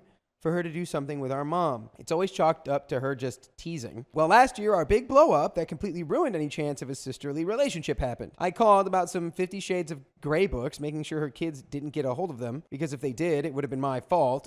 Let me clearly say that. Well, like I said, she's messed up and had just gotten off the phone with one of her ex-husbands about the kids. She thought I was questioning her parenting, but I wasn't. I don't judge any parents. If they're trying, they are a good parent. The only way to be a bad parent is to not try for your kids at all. My sister does try, and she is a good mom, just strict on some things. Her thinking I attacked her parenting attacked mine by saying I abandoned my kids. Long story, but I didn't. I called her a few very cruel words for a lady of the night. She is or was poly, and it was a jab at that because I don't agree with that, especially the way she did it. By the way, we are doing full episodes with stories like this every single day on your favorite podcast platform, iHeartRadio, Spotify, Apple Podcasts. Just search OK Storytime, and you will have access to more stories. Yeah. This is a little too above our purview of ability to give real advice on. Yeah. Because there's so much going on that I'm sure we're not even clued into. Right. Like, we are not ultimately psychologists and therapists. Yeah. So it's like very easy just to be like, go to therapy. I'm just kind of like, I'm sure it's because of a lot of how they were raised and like trauma that they went through and stuff. Like they go after each other for some things that I'm like, this really is something that we probably didn't need to be like bringing up. Like, we probably didn't need to be like, and then I jabbed at her because she was poly at one point. So now I'm blocked and have been. I've been told to apologize and said I would when she does first, because I always apologize first. Like when I smacked her for getting in my face and she gets away without apologizing. My sister literally has never apologized to me. So her remark in the family group chat is my breaking point. I mentally can't keep doing it and being expected to stay quiet, or if I speak up, I'm the disrespectful one and I need to respect boundaries. So I said, I'm not going. Am I the a-hole for not going, even though my mom is coming from out of state? I feel like if you really don't want to go and it's like, it's just not going to be good and they're going to take just like, they're just going to go at each other the whole time. Like, sure, don't go to that one, but I'm sure that you can still plan something or time to see your mom, like one-on-one with just you and your mom, and it can still be like a whole thing. You just probably wouldn't get Christmas because the plan for Christmas is already kind of preset. Yeah, it's just such that's a wild vibe to have the family group chat and there's like 5 people in it and 2 of them have each other blocked. That's a wild vibe. If you have someone blocked in a group chat, you wouldn't see their messages still, right? Yeah, but she saw the reaction. Okay. So to the messages, so it was like the loophole, not the a-hole. I grew up in a similarly toxic family. My brothers and I don't communicate with anyone else in our family. We got tired of being the whipping posts and scapegoats until they needed money or childcare. You don't waste time with bullies and abusers anymore. Keep your peace. Leave the family group chat permanently. They try to add you, just leave again. There's no need to keep being the adult when your sister gets to have tantrums. Block you and keep everyone on her side. The family is enabling her bullying towards you, so they are spared by her wrath. You do not need this toxicity in your life any longer. Enjoy the holidays as you see fit without having to tiptoe around her moods and tantrums. OP says, the thing is, I have great relationships with my grandma and love seeing her because she randomly says crazy crap when there isn't BS from sister. Mom and I got a chance to heal our relationship. Brother and I outgrew our sibling rivalry, but sister, even when we are good, it's like walking on eggshells. And that is the end of that story. Maybe you two, if everything else is all right, maybe you two could just benefit from some therapy, some group therapy even if together. the person, like the sister for the story, isn't willing to go, I always still think it's a great idea for you to still go get some for like your side of things. And I'm sure that therapists can offer, like, even without sister there, can kind of be like well, look at things from this way or look at things from this way, and it could still help you have more of an understanding of your sister, even though she's not doing her own healing, which she needs to do. It's like, absolutely. There's still benefits from one party going. Fully agreed there. My sister wanted to drain our disabled mother's money, but I won't let her. Good, don't let her. Everyone in the story is in our mid to late 40s for context. My sister is the main caretaker for our mother, who had a severe stroke last year that has left her disabled. This has been absolutely devastating for our family. By the way, this comes from K1680, and if you want to submit your own stories, go to the r/OK Storytime subreddit. I'm Carly. I'm Keon. And we're here to give good advice goofily, but we don't have all the answers. We only know what we would do. So let us know what you would do in the comments. And OP says, Our mom is reliant on caretakers for the most basic tasks, such as eating and showering. It is an incredibly difficult situation for all, especially my mom and my sister, who has borne the main brunt of taking care of her and all of her affairs. My sister has been an absolute hero doing all of this, which I've told her many, many times. The reason it fell mainly on my sister is in part because she is the only sibling that lives nearby. I live overseas. And in part because the two of them have had a bit of a dysfunctional codependent relationship for many years. My sister and her husband are actors. My sister has done decently as an actor, while her husband has never really made much from it. I was going to ask, are they A-list, B-list? It sounds like they're like C-list to D-list. Sorry, C to F-list. Okay. They are both hardworking, but it's a hard industry. Neither has ever tried to get any other kind of job. Through the years, my mom has subsidized their living. She helped them buy a house, paid for the kids' absorbently high private school tuitions, and basically gave them money whenever they needed it. During times my sister was working, I always advised her to find a side hustle to keep money coming during times when there was no work. But I was told to butt out of it and that it was none of my business, so I did. I will also add that around 10 years ago, my sister got it again a few years later. She is now in full remission, but has been hit hard with life struggles. So there's been a lot she's dealt with, which added to her inability to make money. Through all of this, her husband has never really tried to find a job of any kind. He is not particularly skilled at anything, so they've always argued that he would rather focus on making it than use his time to make a little money that wouldn't help them enough. He's not even good at that. Yeah, we just keep roasting this man. This guy is just a leech, it looks like. He's not doing anything useful. I haven't heard one positive comment. Is he a good dad at least? My sister has also always been in a perpetual state of being maxed out with her 3 kids, so she contends that she needs him to help at home. Cut to years and years later, and nothing has changed. They have no other income stream, and the acting is not bringing in nearly enough, especially for their lifestyle. They have rich friends and like to pretend they are too. No. They bought a fancier car at a monthly amount I would never pay for myself, despite the fact that we make a steadier income. They have their 3 kids in expensive private schools, again, something I wouldn't do. They refuse to consider living somewhere cheaper, and in general have been in poverty subsidized by mom, always promising that they are on the brink of making it. My mom has always been very frugal. She lived very cheaply so that she could give to us, especially my sister. She bought a house long ago that she has rented out for 25 plus years. That is her retirement and main income. It's worth a lot of money now, and she has a bunch of equity in it. She makes a decent amount of money for herself, but her money now is fully supporting not just her, but my sister and her entire family. Despite this, the family now pretty much hates my mom because she's living in their house in their living room. It is definitely a heavy load. They are still living off her money. Their eldest teenage daughter is now driving my mom's car, and my sister does get a decent salary for caring for our mom from the government. It's hard, I know, but my mom isn't coming empty-handed. We have hired caretakers that take care of our mom from 9 a.m. to 3 p.m., and then the care falls on my sister in the evenings. All of this is sucking my sister emotionally. She is a complete wreck most days. Now they have burned through my mom's savings to the point where it's almost gone. It is a very difficult situation, and I have tried to help in whatever way I can. I live a 13-hour flight away.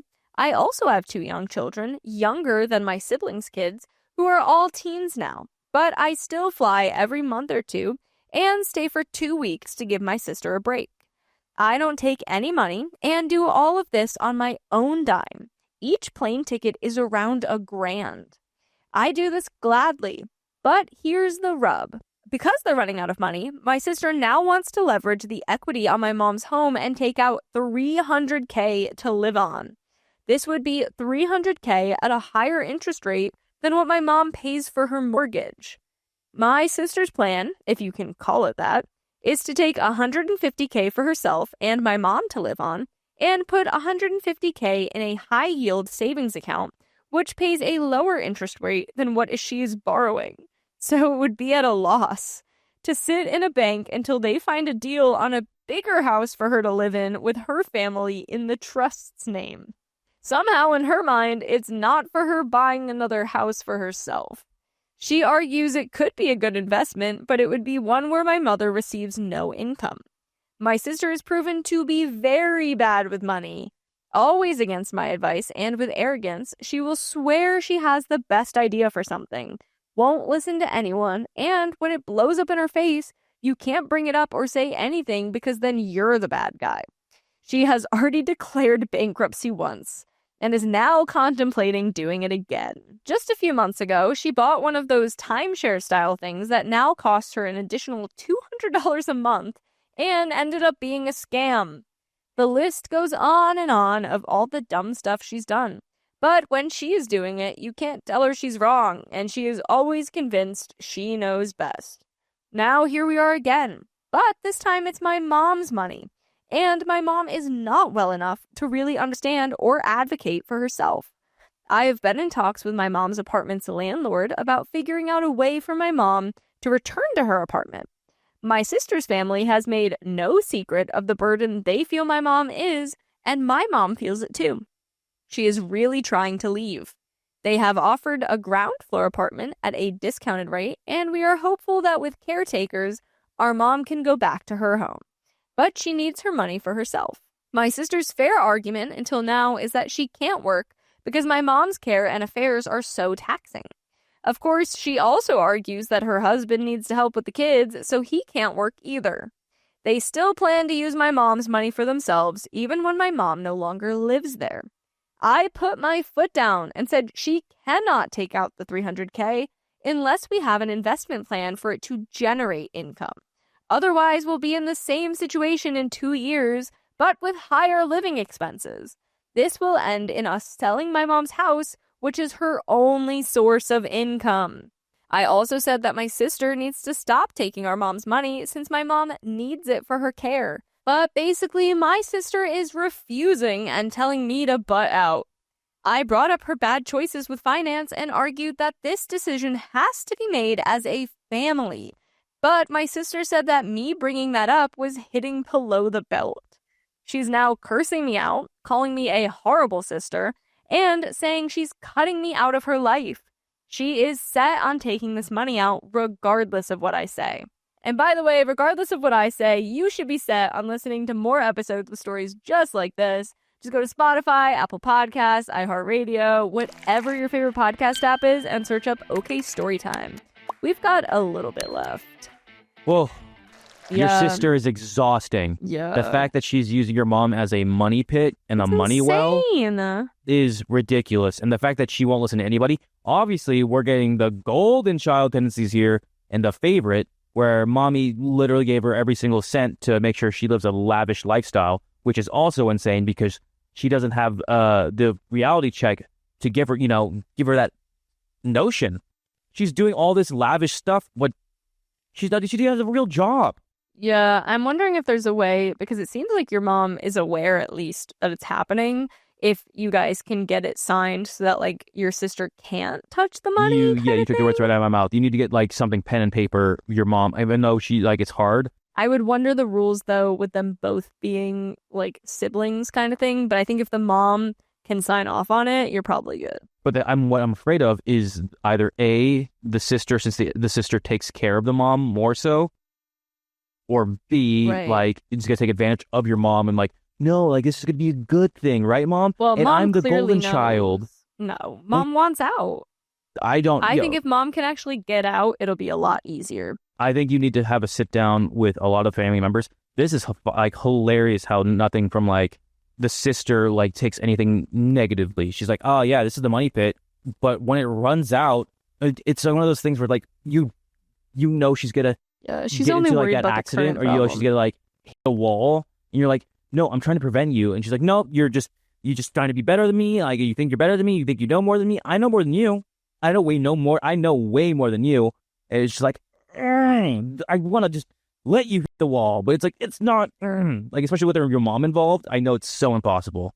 If your mom wasn't involved, I would be like, all right, you can do that. Learn the hard way, and don't come crying to me for any support or money. But definitely just do something with your mom. See if she can sign something where your sister cannot get away with this, because that is ridiculous. A little bit left. I don't know what to do, but I really feel crazy. Is it really unreasonable to research a solid investment plan so that this money makes money? It's our only chance to have such a large sum to invest.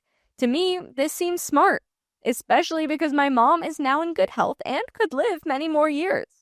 I feel my sister is committed to poverty, unwilling to do anything to change it, and now even the idea of an investment is too much for her because she is so maxed out emotionally. I am so upset because I'm just trying to help, but I also feel we have to have a frank conversation about this. My sister can't keep taking my mom's money. I told her if she can't handle investing it, she should just take out enough, maybe $100K to live on, and then focus on getting back on her feet. But she can't take all this money out unless we have a solid investment plan. To me, that seems reasonable. Am I the a-hole? And that is the end of that story. No, you're not. Yeah, I think not at all. a genuine conversation, get some paperwork involved where it's like it's solidified in writing with a lawyer or something like that, where this cannot happen. Have a conversation with everyone there, you, your sister, your mom, and just try and figure something out. Your sister needs a big ol' reality check because this is insane. And you need to be like, hey, honestly, you need to start like financially figuring it out, which if, you probably have done many times before, OP, but you'd be like, that timeshare thing, stop it. Downsize a car or like get a new car where it's a little bit cheaper.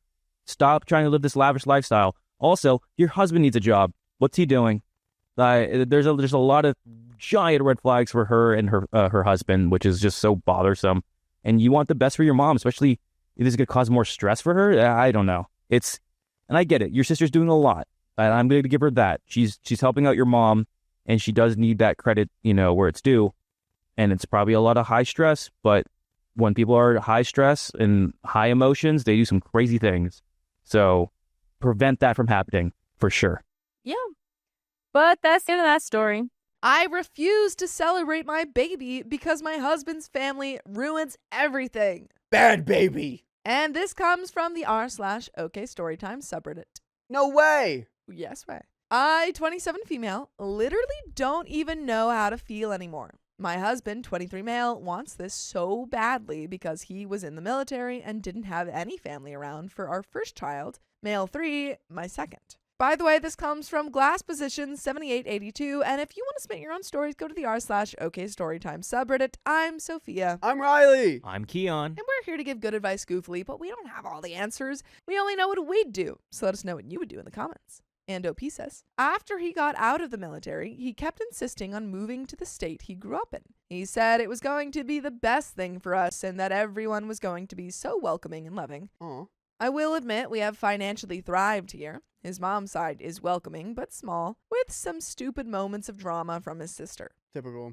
His parents divorced when he was 8. But his dad's side, I just can't. They enable a neglectful, arrogant, and self-absorbed man, my husband's father. They just allow father-in-law to get away with everything. Between the lies, accusations, manipulation, and disgusting behavior in front of me and my children, I can't be around him. Good for you for taking that step. Absolutely. I have a code of conduct and a code of ethics. I also have an immense respect for my husband, even if he can't stand up to his father. Father-in-law was extremely controlling to my husband when he was a child, conditioning him to believe that talking back or saying anything in contradiction to father-in-law was challenging his authority. Oh my gosh. Man, oh man, this guy stinks. I told my husband that I was leaving and flying back home from that visit. I was going to find a hotel, and the kids and I would not be coming around him or his father. I made it clear that I was not going to tolerate this behavior in front of our children, and that he failed to protect and defend me and our kids when it mattered most. He said he was leaving with me, and I was fine with that. All right.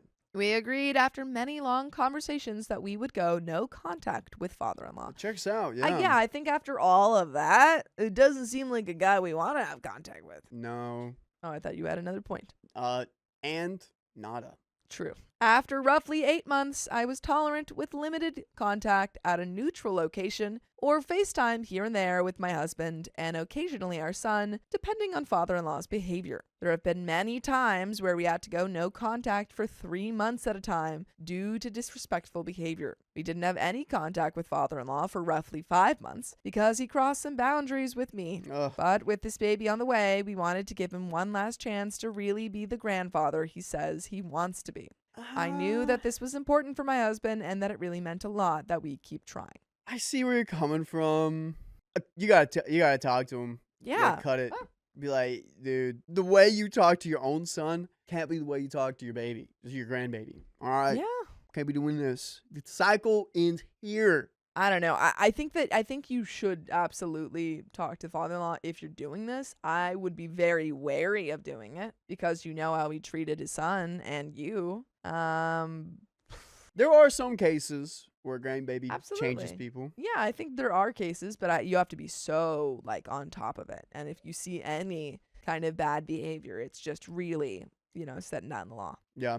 We thought because father-in-law was getting baptized before we found out we were pregnant that he was trying to do better and be the man he claimed he was going to be. We invited all of them, every single person, including his father and 2 younger siblings, as an olive branch to hopefully mend things. But no one responded from his dad's side, except for his one uncle and aunt who don't care about any of the drama and one of his cousins. That was roughly 40 people right there that we genuinely hoped would come, including myself. Oh no. I understand life is too short and I don't want my husband to lose out on time with that side of his family just because his father and I don't like each other. I have no family here. We're down south and my family is up north. I can't even have my oldest daughter attend the baby shower despite multiple notices and him knowing we pay for everything. He just wants to be a pain that controls everything like he used to. That's why I left him. I guess OP's ex.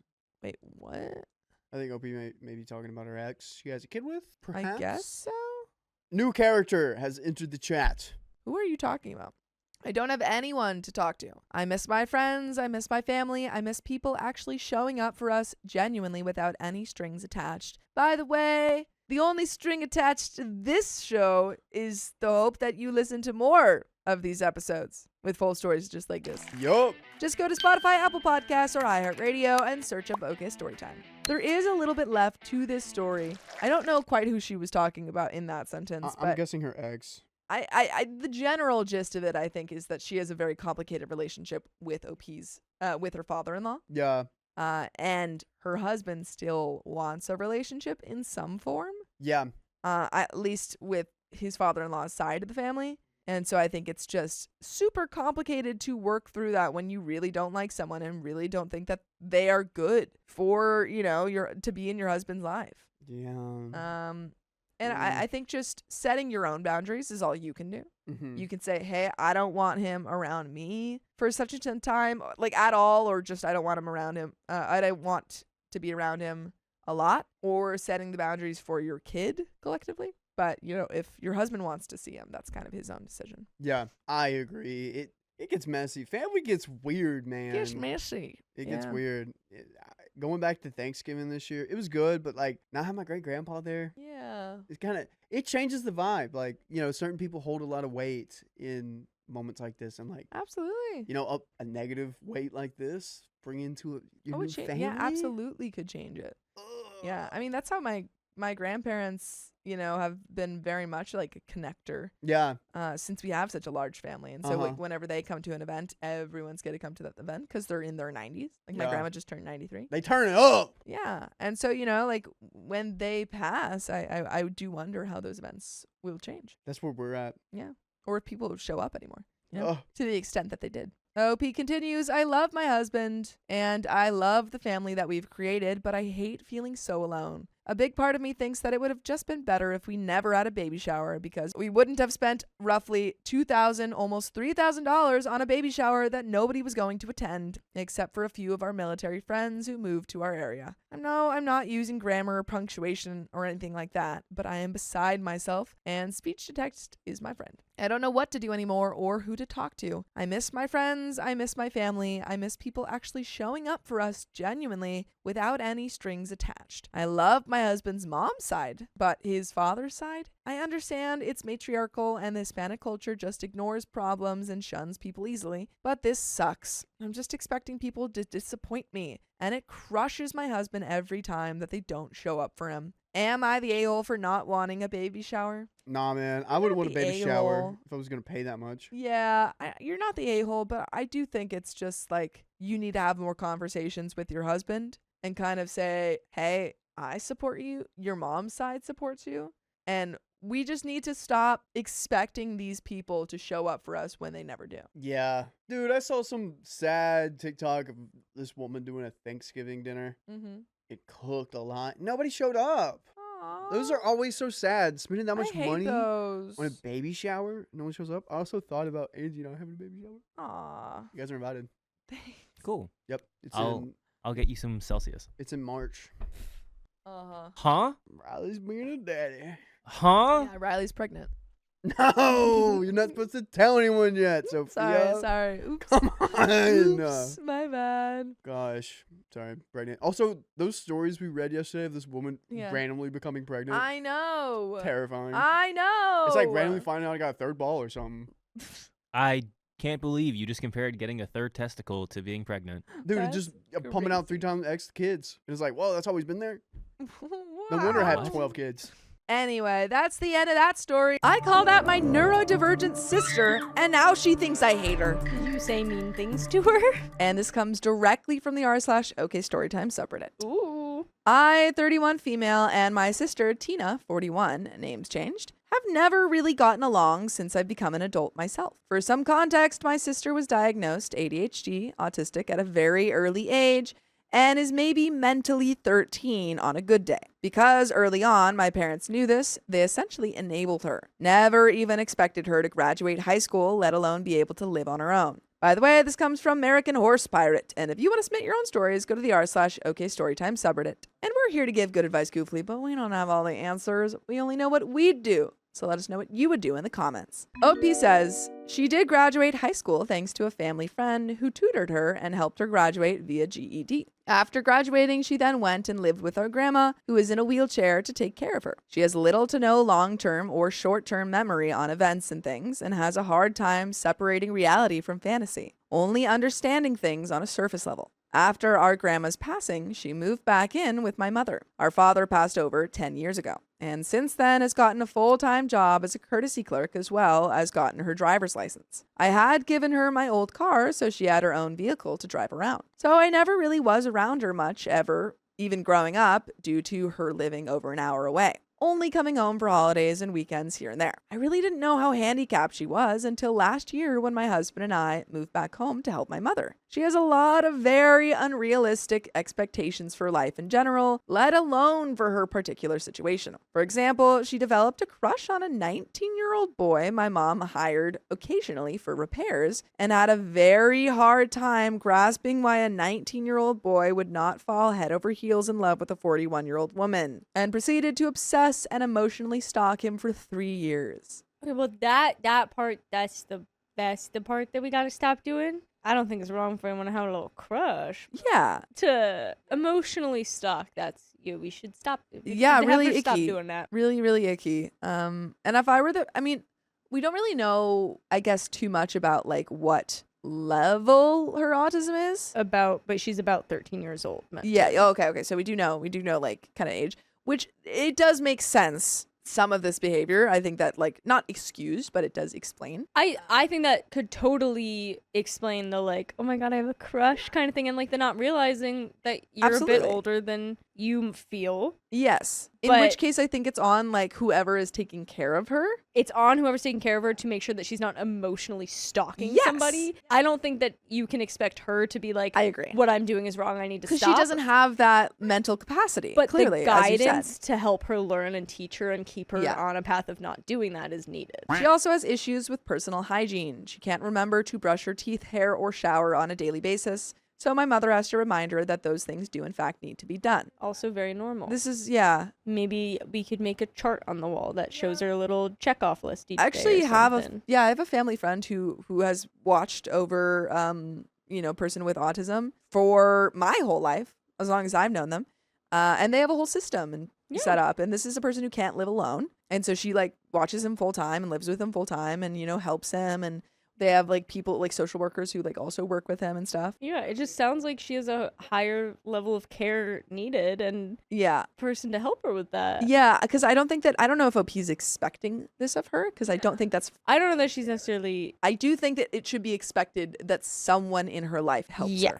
Yes. And kind of puts limits on, you know, these behaviors. Whether it be mom or a hired person to help or something. Tina also desires to have a boyfriend and eventually get married, which I hope and pray she does get someday. Since she only has a surface level understanding, I've tried to help her understand what a healthy relationship entails, and that those things aren't easy and require a lot of work and effort. You have to do more than just lay around, have spicy sleep, and watch movies together. You also need to shower, take care of yourself, clean, and not just sit in your room all day. Since our oldest sister got married over 19 years ago, she's desired to get married herself and has caused a lot of issues because of it. At my husband's and my wedding, she nearly ruined it by going around saying negative things about me and my husband the entire reception and pretty much made my wedding day miserable. Nobody would talk to her about it because they always have an, oh, that's just how Tina is mentality. And she's never really been held accountable for her actions. That's the issue. Problem. That is the issue. You can still be held accountable for that. You need to hold Tina accountable because she's still able to learn in some capacity. This is, you know, like... Yeah, and the fact that everyone was just like, oh, that's just Tina, and no one went up and said, Tina, we don't do that. Yeah, it's just different. Yeah. Like, again, like the person that I know who takes care of a person with autism, I've witnessed her be like, oh, no, like, we don't do that. Like, okay, stop that. And it's just setting those boundaries and learning how to talk to someone and communicate that is effective. But it doesn't work to just be like, well, I don't know. Right. She's mentally a teenager. She can understand right and wrong. When my husband and I went to leave our reception, she proceeded to scream cuss words at us as we left and flipped us off. Due to her attitude, everyone decided to leave the reception and go home. My entire married life, my husband and I have had to be extremely careful around her with our PDA. We can't even sit next to each other on the couch without sending her into an emotional spiral, saying I'm rubbing my husband in her face to make her miserable. We don't kiss, hold hands, or sit with each other when she's around to avoid her spiraling into a freak out. I couldn't even give my husband a kiss goodbye when he left for work without it causing her to freak out. Now, I was diagnosed ADHD and autistic at age 27 and dived deep into research mode on neurodivergent brain. When my husband and I moved back to my mom's, I really tried to help her, now understanding how her brain works, and help her be able to be more social and comfortable with other people. I took her to my work with me. I gave riding lessons for horseback riding. I would take her with me to my friends' houses, even taking her to karaoke nights when she was comfortable. I never forced her to do anything,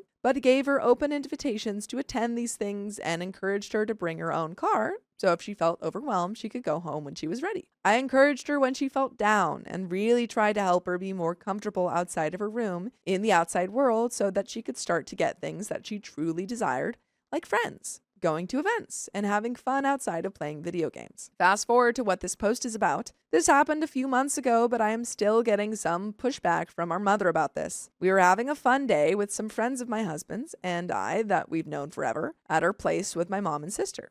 We had a bonfire, we're roasting marshmallows and hot dogs and letting the kids run and play. Overall, a very fun day. At one point, it was just me and my friend Joy sitting by the fire pit, chatting about exes and basically saying how lucky we are to be with the men we have now. Apparently, my sister was in her room overlooking us at the fire and eavesdropping on the entire conversation. Then Joy went inside to get another drink and saw my sister and asked her, "Hey Tina, what's going on?" in a friendly tone. My sister went off on her, telling my friend that she despises me as a person and that I'm a witch and she wants to physically harm me because everything I have done in my life has been out of pure spite of her and to emotionally hurt her on purpose. My friend knows my sister very well and reassured her that none of that's true as kindly as possible. Joy came out and told me about what had just happened, which is not the first time she's been in a spiral and blamed me for everything. And usually I just brush it off. But that night I couldn't sleep and it truly hurt me that she would say those things about me.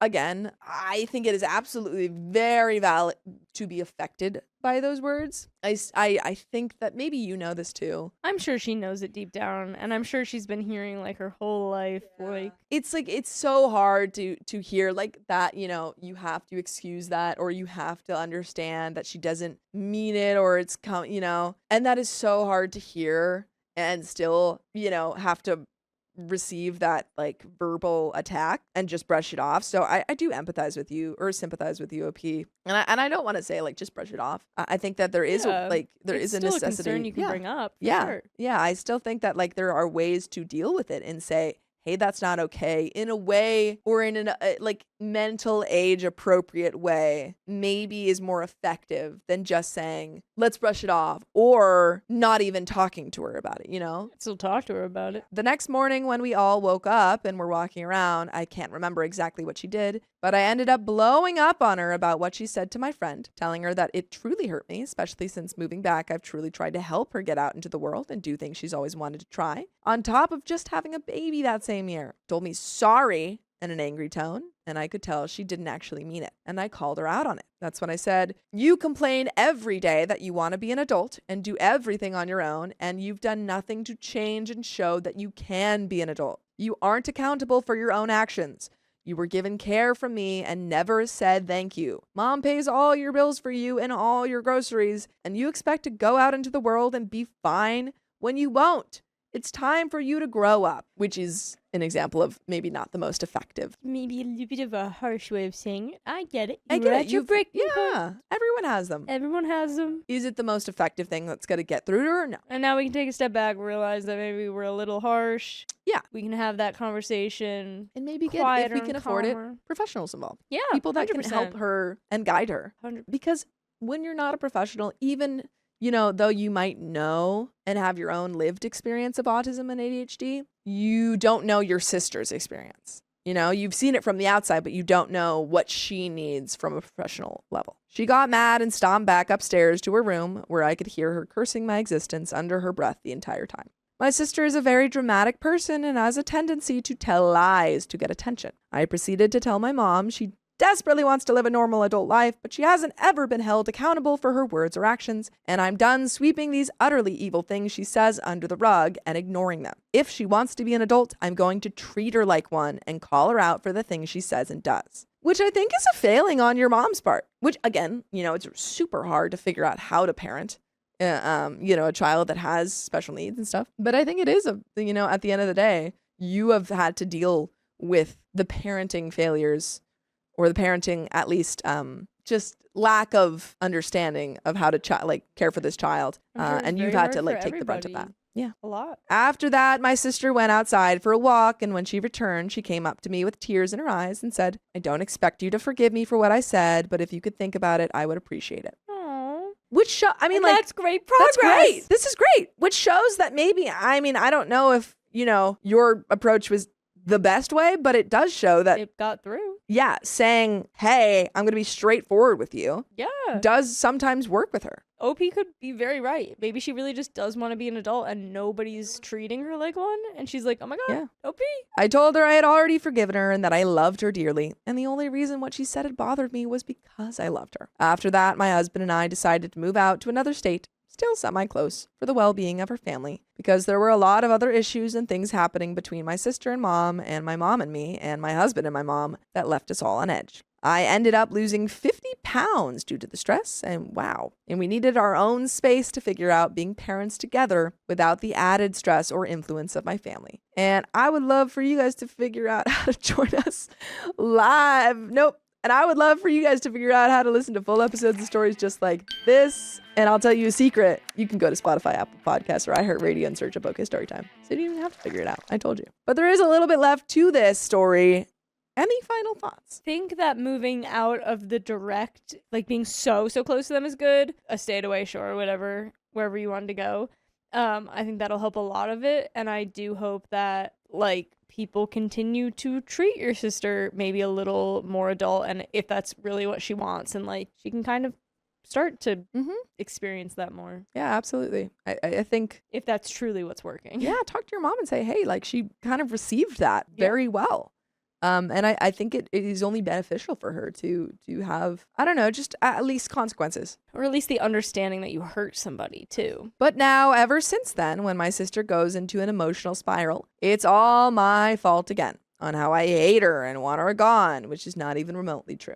Like I said, she has a hard time separating reality from feeling. And when her emotions take control, all reality goes out the door. My mother blames me for that argument we had that day, even though these spirals are happening less, but they are more drastic than they typically are. Even though Tina can't remember to brush her teeth or shower every day, she seems to think I don't want her to be alive anymore. She can't remember the resolve we had where we held each other in tears filled with love for one another, but just the fact that I called her out for the words she said about me to my dear friend. Am I the a-hole? I don't think you're the a-hole. I think you were unequipped to deal. I think most people in the story were. I agree. I think most people in the story are unequipped to deal with the extra needs that of your sister. Yeah. And if you can't afford it, calling in a professional or talking to someone, I think would be incredibly helpful. Yeah, for everybody. Everybody should talk to someone. But that is the end of that story. My wife's family doesn't like me, and I don't know what to do. Kiss them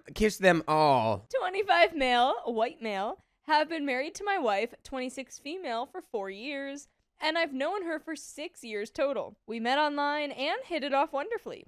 We lived 50 miles apart, about an hour's drive, and we only visited once a week, taking turns making the trip. By the way, this comes from Colux4, and if you want to submit your own stories, go to the r/OKStorytime subreddit. I'm Carly. I'm Dakota. And we're here to give good advice goofily, but we don't have all the answers. We only know what we would do, so let us know what you would do in the comments. My wife comes from a Hispanic Latino family where children do not leave the house until they're married, no exceptions. Her family liked me when they first met me. They even wondered why we weren't immediately dating and prompted my wife to date me. Her extended family loves me, and her parents even gave me permission to marry her. Her little sister loved me too. I used to give her piggyback rides, and she could even tag along when I was dating my wife. I proposed 1.5 years into our relationship, and we got married near the end of that time frame. So technically we married 2 years in. However, once we got married, everything changed. Her parents don't like me anymore, and her little sister seems to not like me either. This could be because we moved to another city after our marriage. I had to attend university, and there wasn't any feasible way we could easily continue driving 50 miles back and forth like when we were dating. The university is 2.5 hours away from my wife's family's city, and 4.5 hours away from my family's city. Due to this, we received her parents' permission months prior, then finally got married. This meant my wife finally left her parents' house and lived with me. I write computer programs for a living. I used to work in customer service and sales while doing school, which I did for over 5 years. Now I have 1.5 years of professional experience in programming. I was recently laid off from a good company when my company hired a bunch of people from a third world country and bought an office. No hard feelings, what's done is done. This is my opportunity to improve my resume, LinkedIn, and skills. My wife hasn't had to work for over 1.5 years. I told her she might want to start looking for a job because the market is horrible for junior programmers currently. I can't instantly get a job in my field, and it could take more than a month. Luckily, I got a government interview request within a week. Unfortunately, that's a month away, and the government is slow when sending job offers after interviews. I need to practice coding and brush up on data structures and algorithms in case the government throws the book at me. Here's where things get really frustrating. My wife's family still doesn't like me, and they're being toxic about it. Earlier, my wife was in the car and mentioned she was donating plasma because she wanted to save some extra money. Next thing you know, her parents are yelling at her saying, "Why would you sell your body like that? Come home with us and leave your husband." Why would you sell your plasma? That sounds so cool. Why would you get rid of it? Why wouldn't you keep that little bottle in your room? My wife doesn't feel that way, but it's frustrating not being accepted. They told her to keep it a secret, but obviously we don't keep secrets. We talk to each other, and it's tough to navigate because I can already assume their next argument with her. They're going to be mad at her for telling me, then they're going to yell at her. It's the most frustrating thing. Months ago, she went on a strike from talking to them. Earlier, my wife was on the phone and her mother mentioned something along the lines of, "We were waiting for you to come to the realization that you don't need him." She wouldn't just leave me because of tough times, but it's annoying that her family feels this way. They feel like I forced her to donate plasma. They feel like I'm the reason we don't visit every week. How am I supposed to navigate this without feeling frustrated that they're acting childish and unfair? We aren't in the financial position to spend that sort of gas money. We are saving currently. My wife has a job and I'm waiting on interviews while practicing coding. We're going over one more time this weekend since they are trading in their car. My wife has to be there because her name is on the title. But after that, I'm thinking we either need to talk about this or shun them and go home. They're acting childish, and my wife is the middleman. I wish she didn't have to endure this, nor do I. It's frustrating that they don't like me. It makes me think they don't like me because I'm into tech and that's my career rather than being hands-on. From my wife's perspective, it's really hard to accept just go no contact because while it's a generally accepted thing that parents are toxic and overprotective of their children in her culture, and she knows it's wrong, it's ingrained in her to feel a great sense of shame to disobey her parent. She knows it comes from love and a willingness to do anything for your children, even if it means never allowing them to live a life of their own. She's afraid to speak up sometimes, and when she does, things change for a little while until they let a comment slip or express their disappointment. It's not easy for some to understand this. It's common in other communities as well, but probably not to the same extent. You're expected to be with your family forever and always contribute to the whole family no matter what. If you leave, everyone talks about it and ostracizes you, yet also accepts you with open arms when you inevitably come crawling back for approval. She gets a whole speech lined up in her head, but when she talks to them about it, they act like nothing happened. And they're close again for a short time. She craves her parents' affection, but she also desires her own life, and this is why she keeps things from them. Of course, when they find out something, they immediately blame anyone standing close enough to feel the shrapnel. Growing up, it would be friends, always one friend that was a bad influence or something. She couldn't have fun 2 days in a row. Video games were seen as a waste. Family events were the only real source of entertainment. And while she complained, she also compiled. It's love, but it's toxic love. It's dependency. By the way, I'd love to depend on you to listen to new episodes with full stories just like this. Just go to Spotify, Apple Podcasts, iHeartRadio, wherever you get your podcasts, and search up OK Storytime. But don't have too much. You're not allowed to have fun 2 days in a row, okay? Too much fun spoils the meat. With the whole, cutting off your in-laws thing, though, I always do get a little hesitant because it's sure, you can choose to cut them off, but ultimately, you can't make your partner cut off their family. It has to be their own thing. So being she just needs to cut them off. They hate me. It's you can stop talking to him, buddy, but, if she wants to keep in this cycle of what she's feeling, she can. You can't be you have to cut off your family. I mean, it kind of, I feel like it sounds like she's also not jazzing with it. And if she's totally also over it and is no, I don't want them in my life anymore, then for sure. I just always get a little hesitant when it's a partner being and we need to cut off my in-laws. Yeah, it doesn't feel like they're gonna go full blown and we'll never speak to you ever again. Yeah. It's we're just gonna not let you put worms in our brain until you chill out and realize, okay, this is reality and our daughter married this guy and she lives with him because it's her husband. I also do not agree with his statement that the family doesn't like him because he doesn't have a manual labor job. There are definitely situations where people don't respect anything except blue collar work, but regardless of But I'm pretty culture. sure it's because you moved their daughter 4 hours away from them. It could be, but then it's we'll see what happens when you have a career that's dependent on nothing. It's if you had a real job, you could go find work wherever you needed it. She knows she's not the only kid that feels this way. You always see other people's humor posts, and while she laughs, it also hurts because it's not normal. It's not healthy, and there are few you can open up to about it. I ended up frustrated enough to send this post on to another site. My wife and I are planning to speak with the family near the end of this week to figure this out. How would you handle the situation? Input is appreciated. Comment 1. Hard to tell. It mostly sounds like they don't like you because 1, you can no longer support their daughter, And 2, she lives 50 miles away from them because of you. Unclear why your wife failed to work for the past 1.5 years. Maybe her family thinks they shouldn't have to work. They probably think you should work harder at job hunting as well. You could use this as an opportunity to find a job far, far away. So far that visiting every week isn't viable. A big part of the problem is your wife. She tells her family too much. Why would she tell her family that you're so broke she's selling plasma? Your wife knew exactly what the reaction would be. You can confront them if you want, but it's not going to help anything, and no one is going to walk away feeling better. Opie says, tough one. We currently live 2.5 hours away from her family and 4.5 hours away from my family.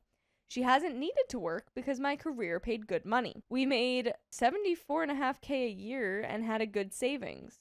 So we are good for a few months. A few months after I started working, she found a position in healthcare, but the business was horrible, and my wife was afraid she'd lose her certification because the business decided to schedule only her for night shifts to cover 50 plus patients. After 2 weeks, she couldn't handle it, and I mentioned that she should stop. After that, I started paying for her to get CompTIA A++ certification. She studied for some months and finished each class. She can technically take the test now, but with the economy not looking good for tech, she decided to take a call center job locally. My wife's family is tough and doesn't seem to like anything we tell them. Seems like they support her, but always put the blame on me because we don't live near. About the plasma part, she immediately knew she messed up with that one.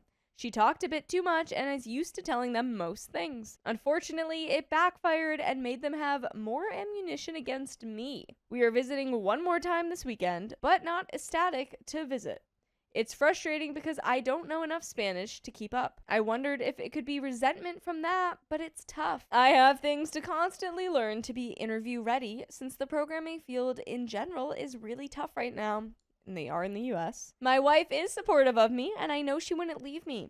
But it's sad that her family hasn't changed stance. For a few months, my wife stopped talking to them because they required her to talk for hours each week and it became too much. Now her mom let that comment slip and it feels super frustrating and saddens me that they feel that way. My parents worked so hard to save money for me to go to college, have an apartment with my wife, etc. Now that I've finally had a career for almost 2 years, I felt my hard work paid off. I can afford a pretty nice apartment in a safe area, and I've been supporting her since I finished college. Thank you for the comment, and that is the end of that story. Yeah, I feel like you and your wife can just like, I don't know, do your own thing and stop worrying about what they think. I agree.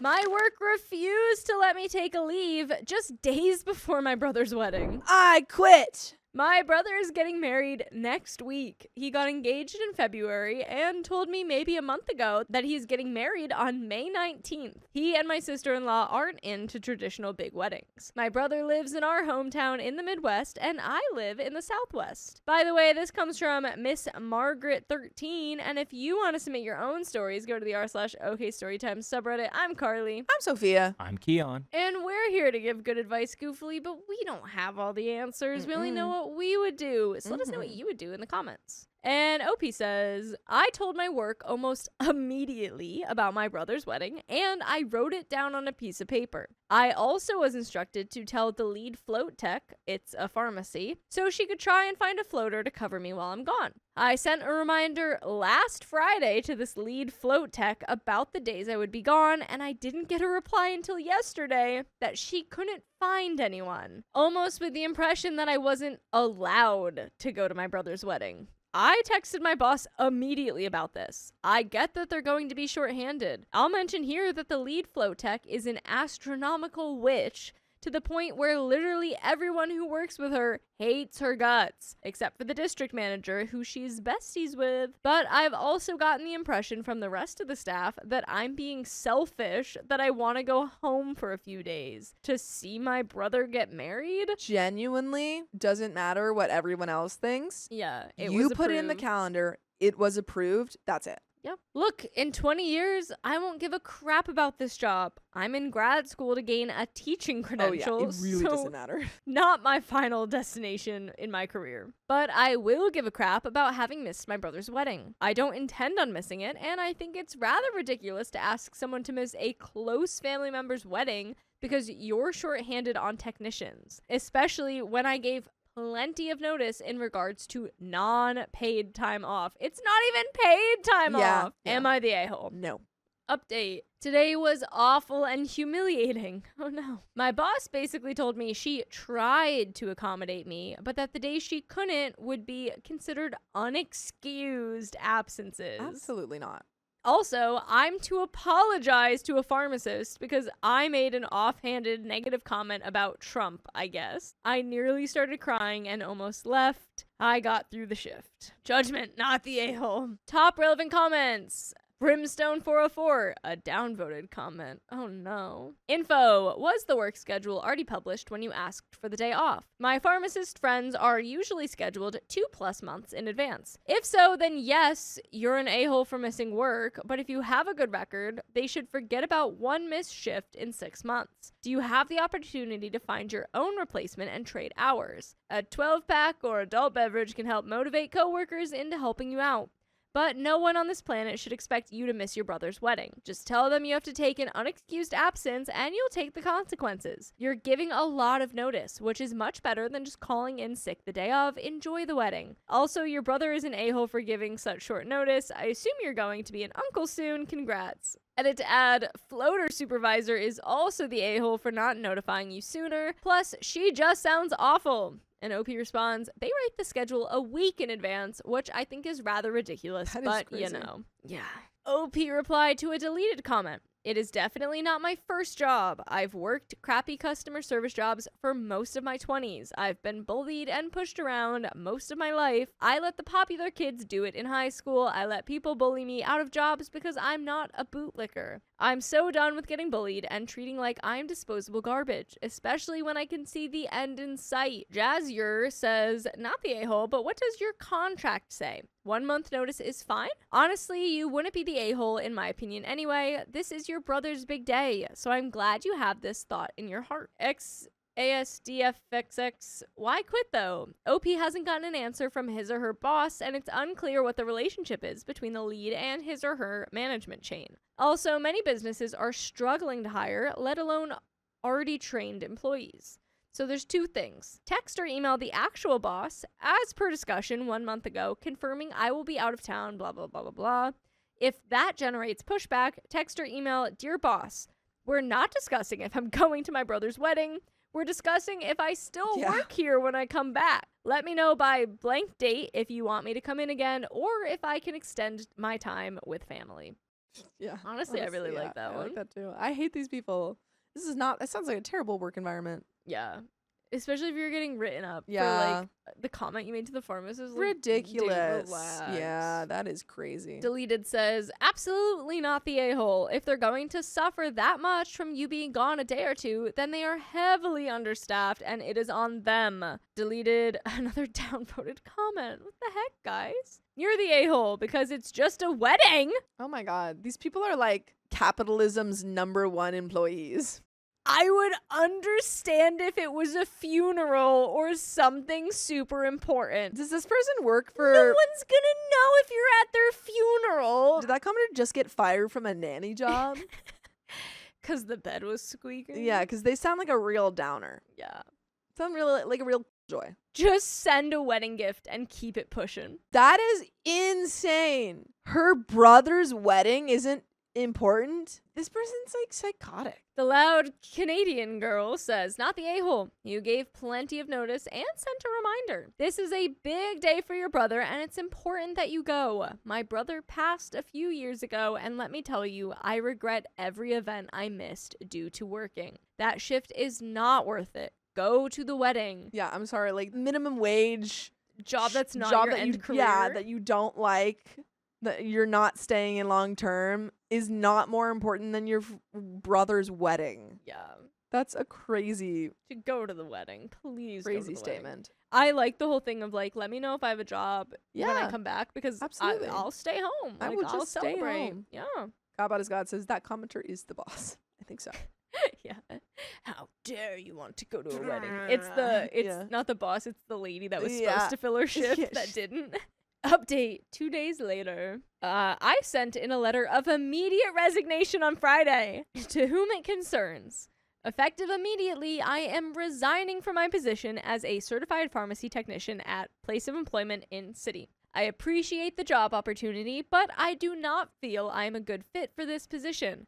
I have several reasons, but the biggest was the double standards that I experienced. When I mentioned that I was accepted into graduate school to pursue my teaching license, I was met with what I can only perceive as hostility towards me, furthering my education. Other employees seemed to be accommodated, but my schooling seemed to be merely an inconvenience. I was also frequently griped at for not doing certain tasks, which I would do immediately upon being asked, when other employees would not be, often because they were talking amongst themselves. It was only ever not okay when I was doing something wrong. I was also caught off guard at the unprofessionalism displayed by witchy lead float tech, who frequently berated and beat down others almost as sport. I told her a month ago that I needed time off to attend my brother's wedding, only to get an aggressive text on Monday afternoon of this week that she couldn't find anyone to cover me. I was not told of any other way to put in for time off, nor was I given a log in to employee management system. So I did my due diligence in notifying my job that I needed time off for my older brother's wedding. When I was told that me missing next week would be considered an unexcused absence, I was deeply hurt. In regards to witchy lead float tech, I've worked with difficult people before, but I have never worked with anybody who seems to take pleasure in putting others down. If I'm being honest, my one hesitation of leaving this job is that I'll be allowing her to come back as a floater to the store, and I don't think coworker 1, 2, and 3 deserve that. As someone who intends on being a teacher, I don't tolerate a culture where those who bully others are rewarded. I don't intend on reliving high school. This is a long one. We are getting almost way too into it. I think you were like about to be like at a mic drop moment, and then you held on to the mic a little too long. You dropped it, but you grabbed the mic. Yeah, you were like, and another thing. And one more thing. I got another thing to say. I'm also wondering, though, personally, I think you should have still asked if you would have the job when you came back, because now it'll be questionable, like, severance and other things. That's what I was going to say. If they had fired you, you would have gotten a lot better, you know. Yeah. But don't worry, guys. We are still resigning. There's still more to resign. Ultimately, I think it would be mutually beneficial for me to resign so I can focus on my studies and you can hire somebody who fits in better. I do appreciate the opportunity, and some of the pharmacists and technicians were a joy to work with. I just do not feel like this is a good match for me. All my best, OP. And by the way, we'll give you all our best in full episodes with stories just like this. Just go to Spotify, Apple Podcasts, iHeartRadio, and search up OK Storytime. We've got a little bit left. Yeah, my final thought is that if a company or a workplace ever says that you cannot take time off for anything that has already been approved, pretty bad. Like, if you don't have to work there, like if you're able to have some sort of financial freedom to quit that job and find a new one, do not, if you can help it, don't work at a place like this. Yeah, we heard the type of people you're working with. Just get out of there. I got a 2-word reply from the district manager. Thank you. He's witchy lead float text bestie, LOL. Thank you for pushing me to be bold and brave. We have some top relevant comments. Deleted says, not the a-hole. However, that Parthian shot of a resignation letter doesn't put you in the best of light. I'm old school. I wouldn't use the resignation letter the way you did unless I intended to file a EEOC complaint citing intimidation. Calling her out by name and trash talking her like that doesn't make you look professional. Always be professional, especially when the other party is not. Because if this lead has been poisoning your reputation with the district manager and you wrote and submitted your resignation like that, he would have all that poisoned version of you verified. OP says, yeah, you're probably technically correct, but dang if it didn't feel good. I'll probably never get this opportunity again, so I took it. And in edit, I also remembered one other thing. When I wrote it, I thought of what Laura Ingalls would tell me. You have to tell people how you feel. I love Little House on the Prairie. I was watching Little House on the Prairie reruns while I studied today and remembered thinking that. Random namesake. Not the a-hole. Congrats on quitting a toxic work environment. In this job climate, I'm sure you'll have no problem to find other work. Several years ago, I did a power quit myself, and I don't regret it at all. Sometimes it can be scary to quit a job, but you should never force yourself to work somewhere that's making you miserable. That is the end of that story. My ex and I broke up because she wanted kids. Now she changed her mind. But did you change your mind about her? I'm now 33 male, and Leah is 33 female. I met her in our first year of university, and we dated into our mid-20s, moving in together along the way. Dang. The relationship was everything I could ever want, but eventually, questions that don't really come up at age 18 start to matter, and we found ourselves at an impasse. She wanted kids at some point, not at the very moment, and I didn't at all, not just at that moment. We buried our heads in the sand for a couple of years. I guess we were just hoping that the other would change their mind until it got clear that we wouldn't, and we called it quits. By the way, this comes from Immeasurably Alt, and if you want to submit your own stories, go to the r/OKStorytime subreddit. I'm Angie. I'm Sophia. And we're here to give good advice goofily, but we don't have all the answers. We just know what we would do in these situations, so let us know what you would do in the comments. NOP says, that pretty significant roadblock was basically the only thing holding us back from getting engaged right then and there, so when things ended, I didn't know what to do with myself. I got it. I didn't want to be the reason that Leah wouldn't have something that she clearly wanted, but it was rough. Over the next year, there were a few times when I was dang close to calling her to say that I changed my mind just to get her back. Oh, I'm not sure if I was planning to make good on that change of heart and be a father to kids that I didn't really want, or if I would have just lied to her long enough to get my way. Both seem pretty crappy. But anyway, it thankfully didn't get to that. But eventually I moved on. I got back out there, and 8 years later, I've had a handful of relationships, including a couple that I'd say got serious, the latest of which ended around a year ago. I have nothing negative to say about the women I've dated, but it never clicked like it did with Leah, which I guess is why they eventually fizzled out around the 1 year mark. Back to Leah.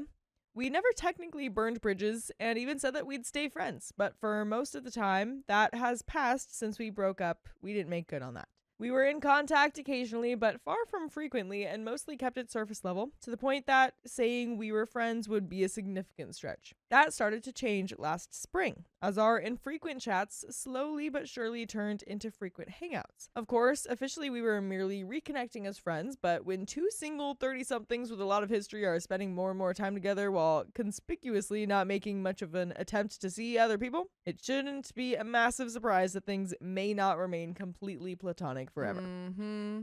Yeah.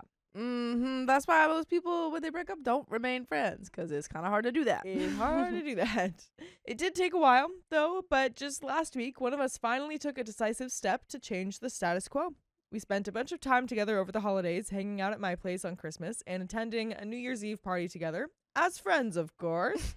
For example, I guess it's then that Leah got tired of me keeping the platonic pretense up and decided to take things into her own hands. And when we saw each other last week, she came out and told me that she wants us to be together again.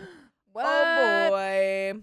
The issue here is that, to our knowledge, it doesn't seem like the thing that brought you guys, or tore you guys apart has changed. Yeah, I mean, haven't had that conversation, it seems. Mm-hmm. Although, I guess, actually, I'll continue the story. OP says she directly addressed the elephant in the room, the reason we broke up, good, and said that she doesn't expect me to have changed my mind and is fine with that. She said she'd had a few pretty good relationships over the last years, but that she never quite felt like she did with me, and that reconnecting over the past year had confirmed to her that I still made her feel those things that others just don't. She said we don't have to jump right back into where we were all of those years ago, and that she just wants to give us another try. She told me to think it over, and that's where I'm at. And I'm feeling kind of lost because, yes, in my immeasurable genius, and despite having realized months ago that my feelings for her had in fact returned, because of course they have, I opted to wait until now to give some thought as to what I'd do if she felt the same or brought it up. On the one hand, of course I want to try again. But while Leah told me that she's fine with my stance on having kids, she didn't outright say that she doesn't still want them. Ooh. I probably should have asked right then, immeasurable genius, In my defense, I had a few things to process, okay? So are we trying again to once again punt that can down the road and hope that the other changes their mind? I've also had a vasectomy, so yeah, I think I'd win that one. Oh. Or is she outright willing to give up on that for me? Oh boy. Yeah, so you've definitely made that decision. Yeah. But I mean, that's such a tough one because that's like, you can't compromise. There is no compromise. And it's such like a commitment to make. Yeah. Like if you're planning on having kids and you want to have kids, I mean, you're probably going to have them in like your late 20s, early 30s area-ish, maybe even younger. You would have them about now, and you would have them until the rest of your life. And and they don't go away. They don't go away. And there's more life ahead of you than there is behind you at this point, hopefully. You're halfway in the grave. Yeah. So it's like that's a huge lifestyle change. Absolutely. To go on for decades without having that in your life or with having that in your life. Like those are very different things. Yeah. Very different.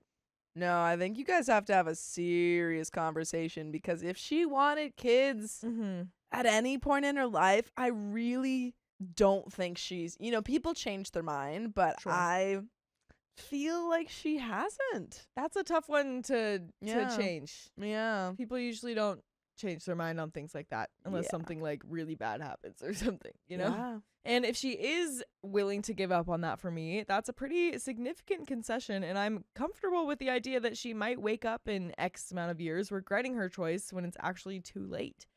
And then there's the fact that, okay, we can take things slow or fast or whatever, but if things went south again with us, it would be a pretty tough hit for me to take if the first time was any indication. And finally, yes, I know that if I want to actually get answers, I kind of just need to talk to Leah about all of this, which I already plan to when I see her next in a couple of days. And I should probably tell her about the vasectomy either way. I think so. Any advice would be appreciated. And we do have some comments. Stock past 4659 says the having/not having kids part is rough, and each of you has to be absolutely certain in their stance on this. So this absolutely needs to be your priority. But to be honest, at this point, I'd almost be more afraid that you two are in love with the idea of your past, the version from 8 years ago. It's a long time, and a lot of growing and maturing has hopefully happened on both sides. Take your time to properly get to know today's version of each other. Opie says, that's fair. I do think I've seen enough of her in the past year to know that I'm very much into what she's become. Some of it familiar and some of it fresh, but it's true that we last were a couple ages ago, and the memory of that relationship definitely contributes to how I feel about her now. Perhaps more than it should. But I think she realizes that, which is why she suggested we take it slow and not try to just hit resume. Side funny note on the passage of time, we actually watched most of the final season of Stranger Things together recently, and it was kind of a trip to think about how we started that show when we were a couple.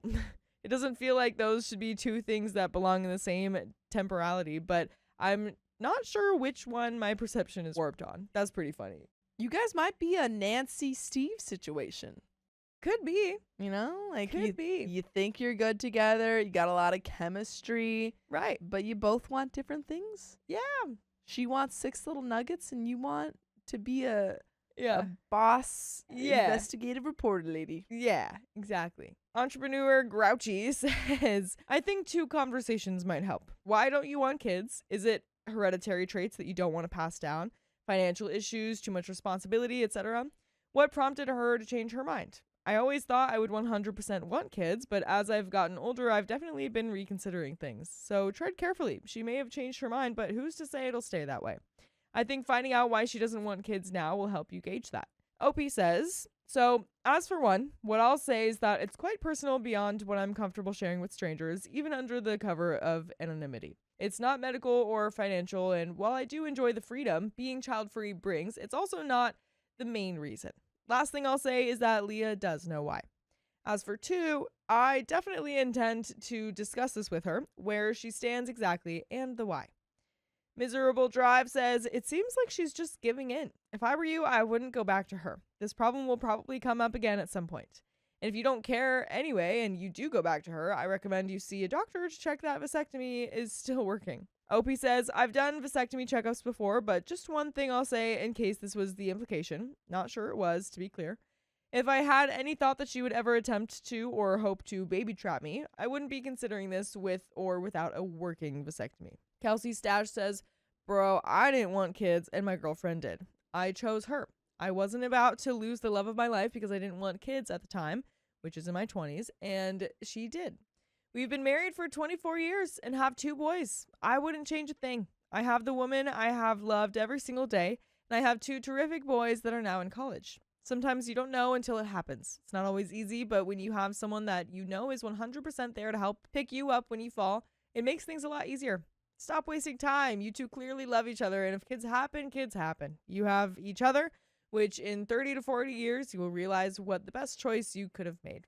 OP says, I'm really happy things worked out for you, but I don't think I can quite approach it like that. Not least of which because of the vasectomy, so kids won't just happen, and she needs to know that. But also because I tried to see it that way back then, before Leah and I broke up, but when we knew, it was hovering over us if nothing budged. But I couldn't convince myself that I might change my mind then, and I haven't felt like I would since then either. And I know people have told me that they felt like that until they had kids and it changed their perspective, but purely personally, it's not something I felt like I could roll the dice on. There is an update. Yeah, that's fair, I think. I don't think you should put yourself in a situation just because you might change your mind once you're in it. Right. Because you don't want to do that to the kids. Right. But you have to decide what's more important. Is it not wanting kids, which is a super valid thing to be like, that's more Totally. important. Yeah. Or is it her? Yeah. Which one? Yeah, I think that's very true. And I'm guessing that these people just have different reasons for not wanting kids. Like maybe they just didn't want to spend the time or money or something like that. But then eventually they figured out how to do it. But I'm guessing OP maybe has like a bad relationship with his parents or something. Probably something along those lines. Yeah, which definitely changes things. But yeah, I would say don't. This is just not something that I would recommend sacrificing on either side. I agree. But we do have an update from 4 days later. Let's do it. I'd already invited Leah to come over for dinner on Wednesday prior to sending out the original post, which as the day came felt both far too soon and like I couldn't wait much longer. When Leah got to my place, I opted to have the big conversation right out of the gate, realizing it might spoil the evening, but really I don't think I'd have made for a very pleasant dinner partner with this rather pivotal conversation hanging over our heads. I started with the good stuff, telling Leah how much I loved that she was part of my life again, and that I shared every feeling she voiced last time. That I never felt like I did with her, either then or now with anyone else. But that she'd correctly guessed that my position on having kids hasn't changed. And that I, in fact, had a vasectomy. And that if we were to try again, I would need to know that she's truly okay with this and isn't sacrificing something she might regret. That I'd love to give us another shot, but that she deserves to be happy and fulfilled. And that if I can't be the one to make that happen, the fact she hasn't found the right one yet doesn't mean that she won't. Fun fact, telling the woman you love that there might be another guy out there who'd make her happier than you could is not, in fact, fun. Leah replied that she thought I might say something along those lines and that she'd been anything but rash in making that decision. She admitted that she'd always pictured herself having kids at some point, and it's not like she woke up one day and any such desire had just vanished, but that she once thought that it'd be something that she'd need by age 30, until she found herself past that arbitrary deadline without kids and yet generally content with her life. That she's got a niece that she loves very much and a nephew on the way, and that she'd been questioning if she truly needed kids of her own before she and I even reconnected, confessing that this evolving outlook was part of why she'd even allowed herself to get close to me again. She conceded that she didn't become opposed to the idea of having kids either, but that at this point she wouldn't call it a sacrifice, but rather just a choice, one that feels right to her.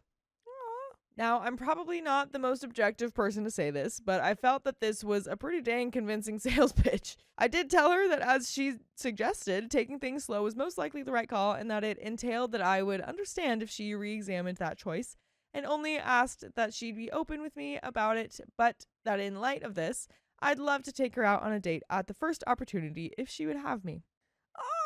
This is cute.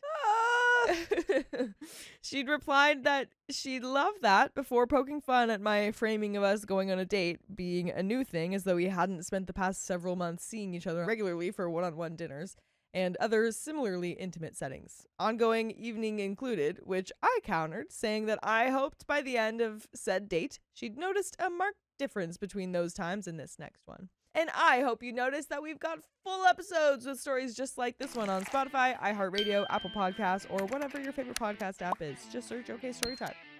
There is more to the story. That last sentence was cute. I liked that. That was really cute. It's cute. This is great. So okay. I feel like we're heading in a good direction. I think so. I feel like she's considered her options. Yeah. And really it's not a rash decision. Right. And she's thought about it. And they've also been honest about saying if you reconsider in the future, we'll, deal with that then. Yeah. This feels good. This feels good. Yeah, and I mean, it seems like she wasn't making that decision to get him back. No. So, that's great too. Even better. Yeah. It was just her own decision about her life. Yeah. And I think that's the most important thing. Totally. So that's great. Yeah. I hope things work out. We Me have a too. little bit more of this story. Getting the big talk out of the way early thankfully turned out to be the right call, since its outcome was a positive one, and we had a lovely time together for the next few hours. Nothing too materially different from our recent hangout so far, save for a bit of flirting, some gentle touches here and there, and a goodbye hug that lingered longer than usual. But it felt good to just be with Leah without having to pretend that my heart doesn't skip a beat every time she flashes a smile at me. Aww. So right now I'm planning our first date and kind of sitting on cloud 9. There probably won't be another update anytime soon. I appreciate the feedback I got the first time and will read what people have to say here as well.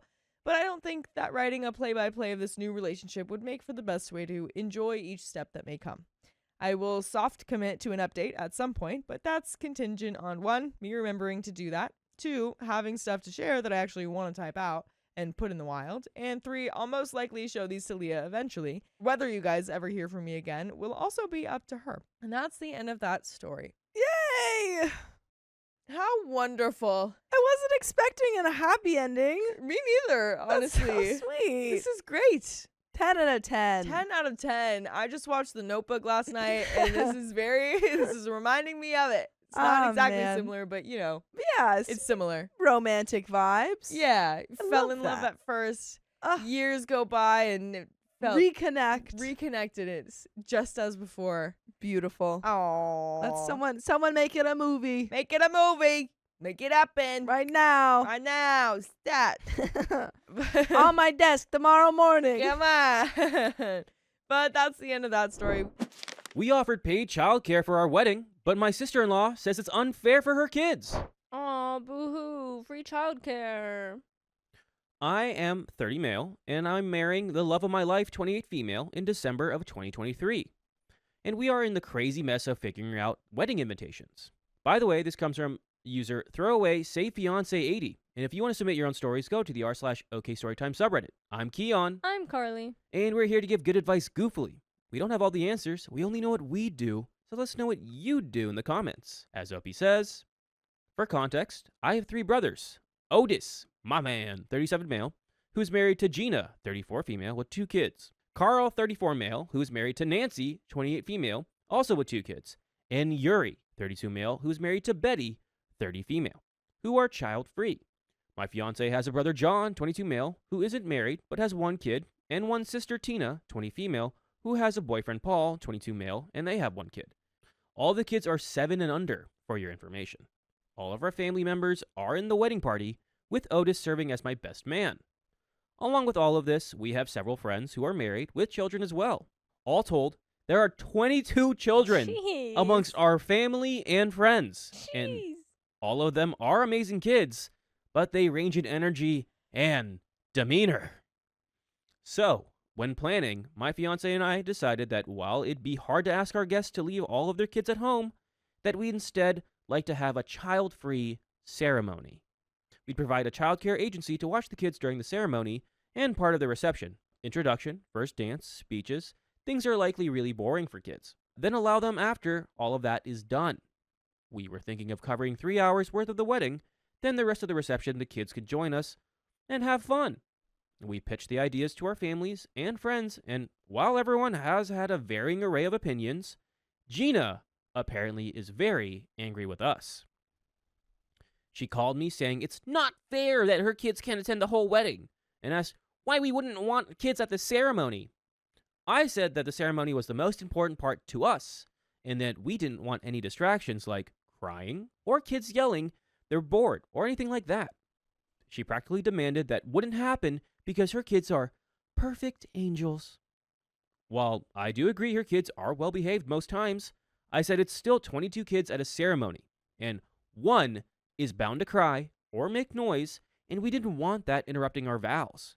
Plus, I didn't want to single out anyone's kids by saying some were invited and some weren't. So we figured this was the best option. Apparently, she got agitated because she said if her kids can't attend every part of the wedding, then she and her kids won't be attending at all. Okay, bye, Gina. Okay, great. You're going to see pictures, Gina, of everyone else having fun. The kids having fun with the child, being in that little playroom or whatever. And you will be on the sidelines, unfortunately. I didn't yell, but I was getting upset because Otis loves his wife. And that would put him in a terrible spot if his wife didn't attend.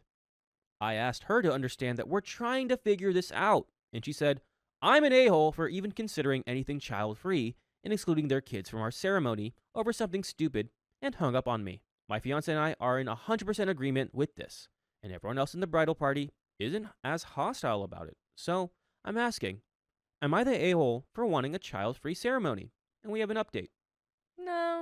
No, it's like I've said before, it's your wedding, your rules. Yep. And you've said your reasons, and they need to respect that. I think it's very understandable that you have 22 kids is insane. So many. And you're paying for them to be watched. It's not just like, oh, super last minute, our wedding's this weekend, no kids anymore, find childcare. Yeah. Like, you're like, hey, they're not going to be there for the ceremony. They're not going to be there for, like, the opening of the reception. Then they can come out and dance. Yeah, they can do the Cupid Shuffle. Right. Like, you literally don't have to worry about watching your kids for those times, so you can just be present at my wedding.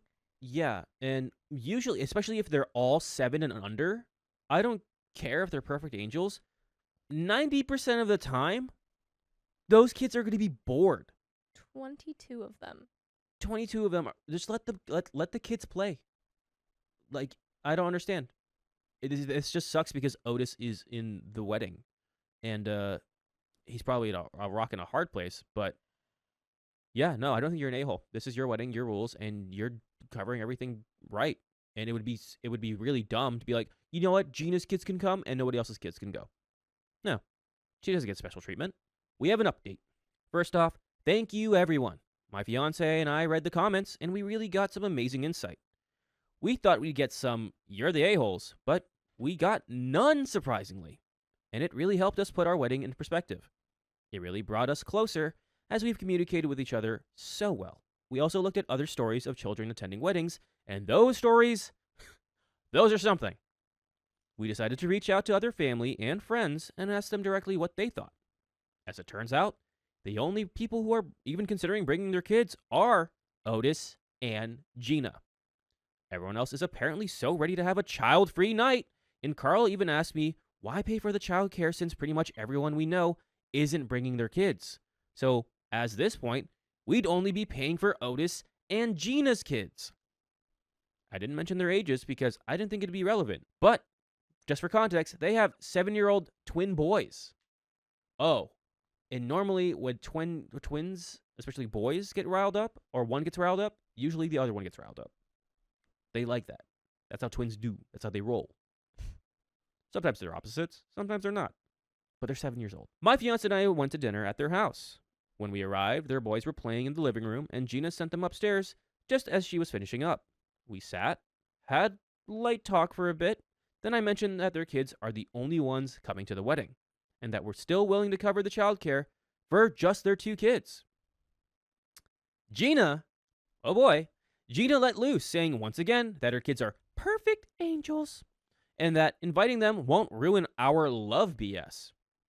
I could hear the kids playing upstairs, so I said, like now? You hear them up there. What are they doing?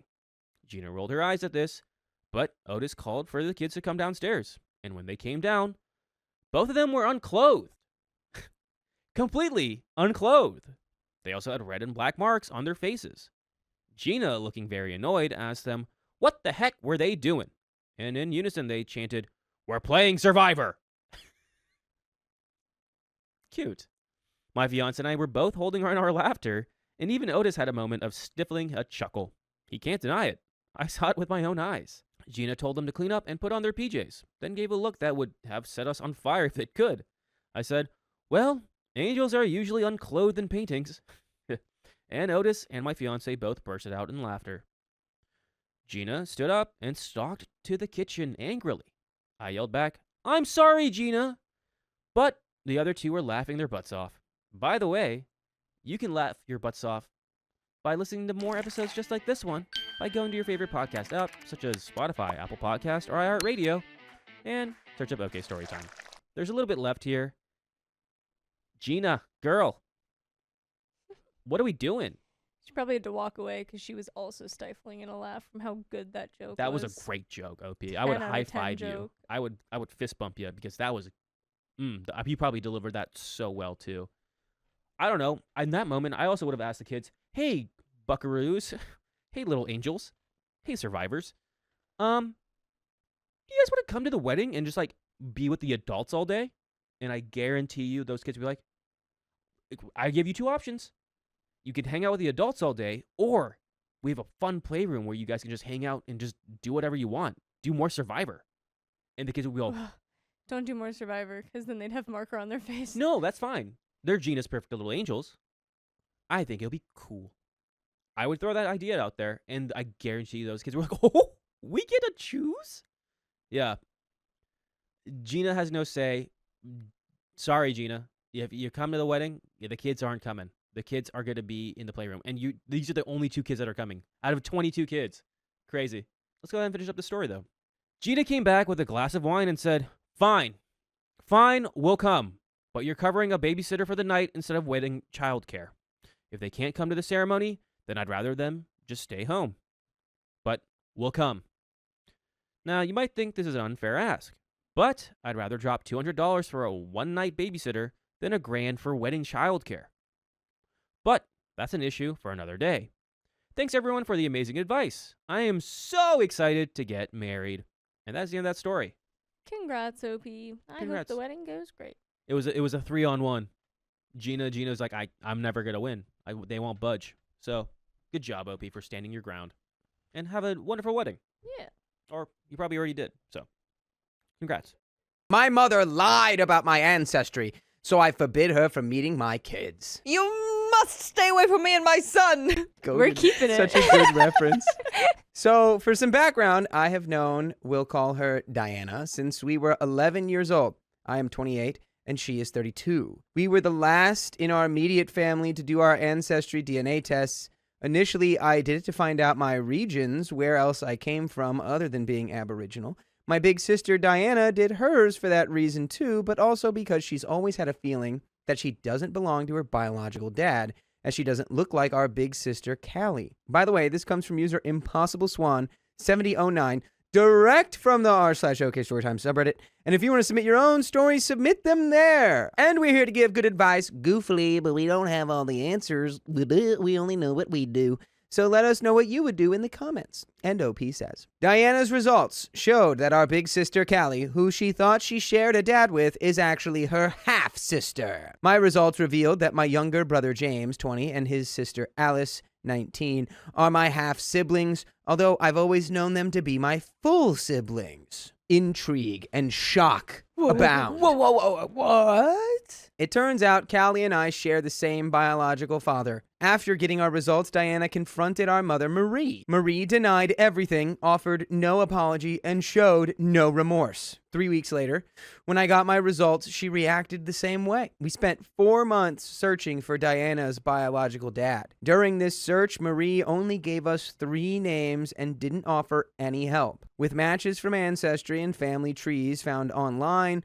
we eventually found who this man is. This search was cut short a lot of times due to the impacts of stolen generations and genocide on family trees, as his grandmother was stolen from her mother. After discussions with Diana's biological father, she found out that he knew all along, with stories of taking her to spend time with his family when she was very young. We thought Marie knew too, and confronted her again together, seeking answers and accountability. We waited to get DNA confirmation with Diana's biological dad. We wanted her to admit the truth, and I wanted to know if she knew about my biological father, who passed away when I was 4 months old, and hid that truth too. Marie still showed no remorse or accountability. She refused to believe the ancestry results were accurate. She even denied that I belonged to my biological dad and that my big sister Callie and I look alike, despite us being spitting images, so much so that she can unlock my phone with facial recognition. Wow. Why are we denying the truth so hard? Just come out and say it. You say, yeah, you got me. You got me. Caught.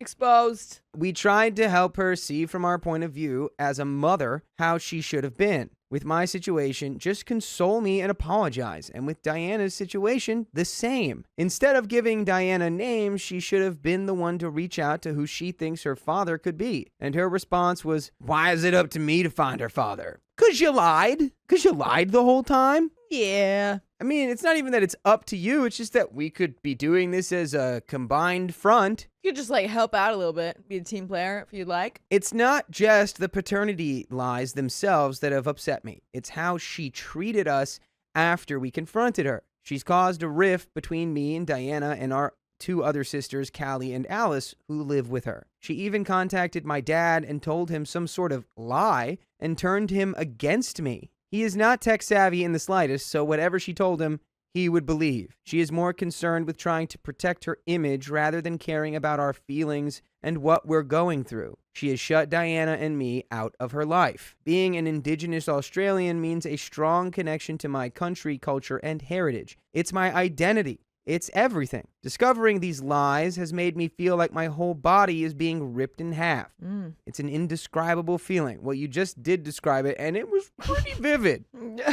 But yeah, I can understand that being earth-shattering. It's like you have this entire identity your whole life, and then you realize, wait, it's not all that I thought it was? Right. There's another... it would be confusing. Totally, especially if she's being so weird about it. Yeah. If she just kind of outright said like, yeah, my bad, I lied, here's the truth, and then just like actually let you in on the truth, but now she's still being like all guarded and like avoidant about the situation. It's like, well, you're making it even more weird than it is. You're making it worse. You're making it worse. You're making it worse, Ma.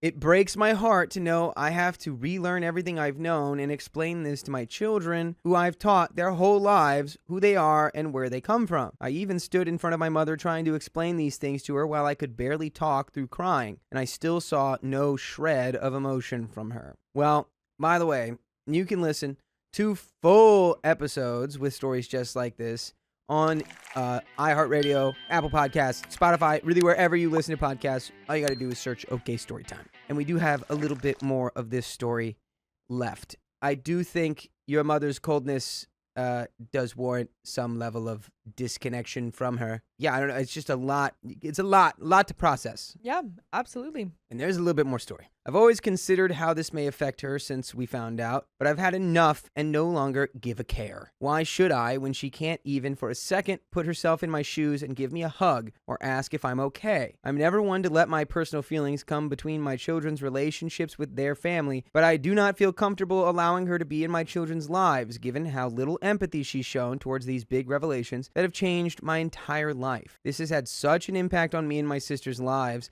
that I find myself being triggered by small things and breaking down, crying. I don't know how to move forward other than being there for Diana and staying strong for my kids. I honestly don't think I can move forward with my mother without an actual genuine apology and accountability. And that's the end of that story. And I think that's what you should tell her. Yeah. You should say, hey, this is... and I'm sure your mom is being very defensive because it's like, yeah, entirely on her for being deceptive or avoidant of this, and then her reaction to it. Yeah, I think you tell her that, and then maybe one day she does that, and then the door can open again. That is the end of that story.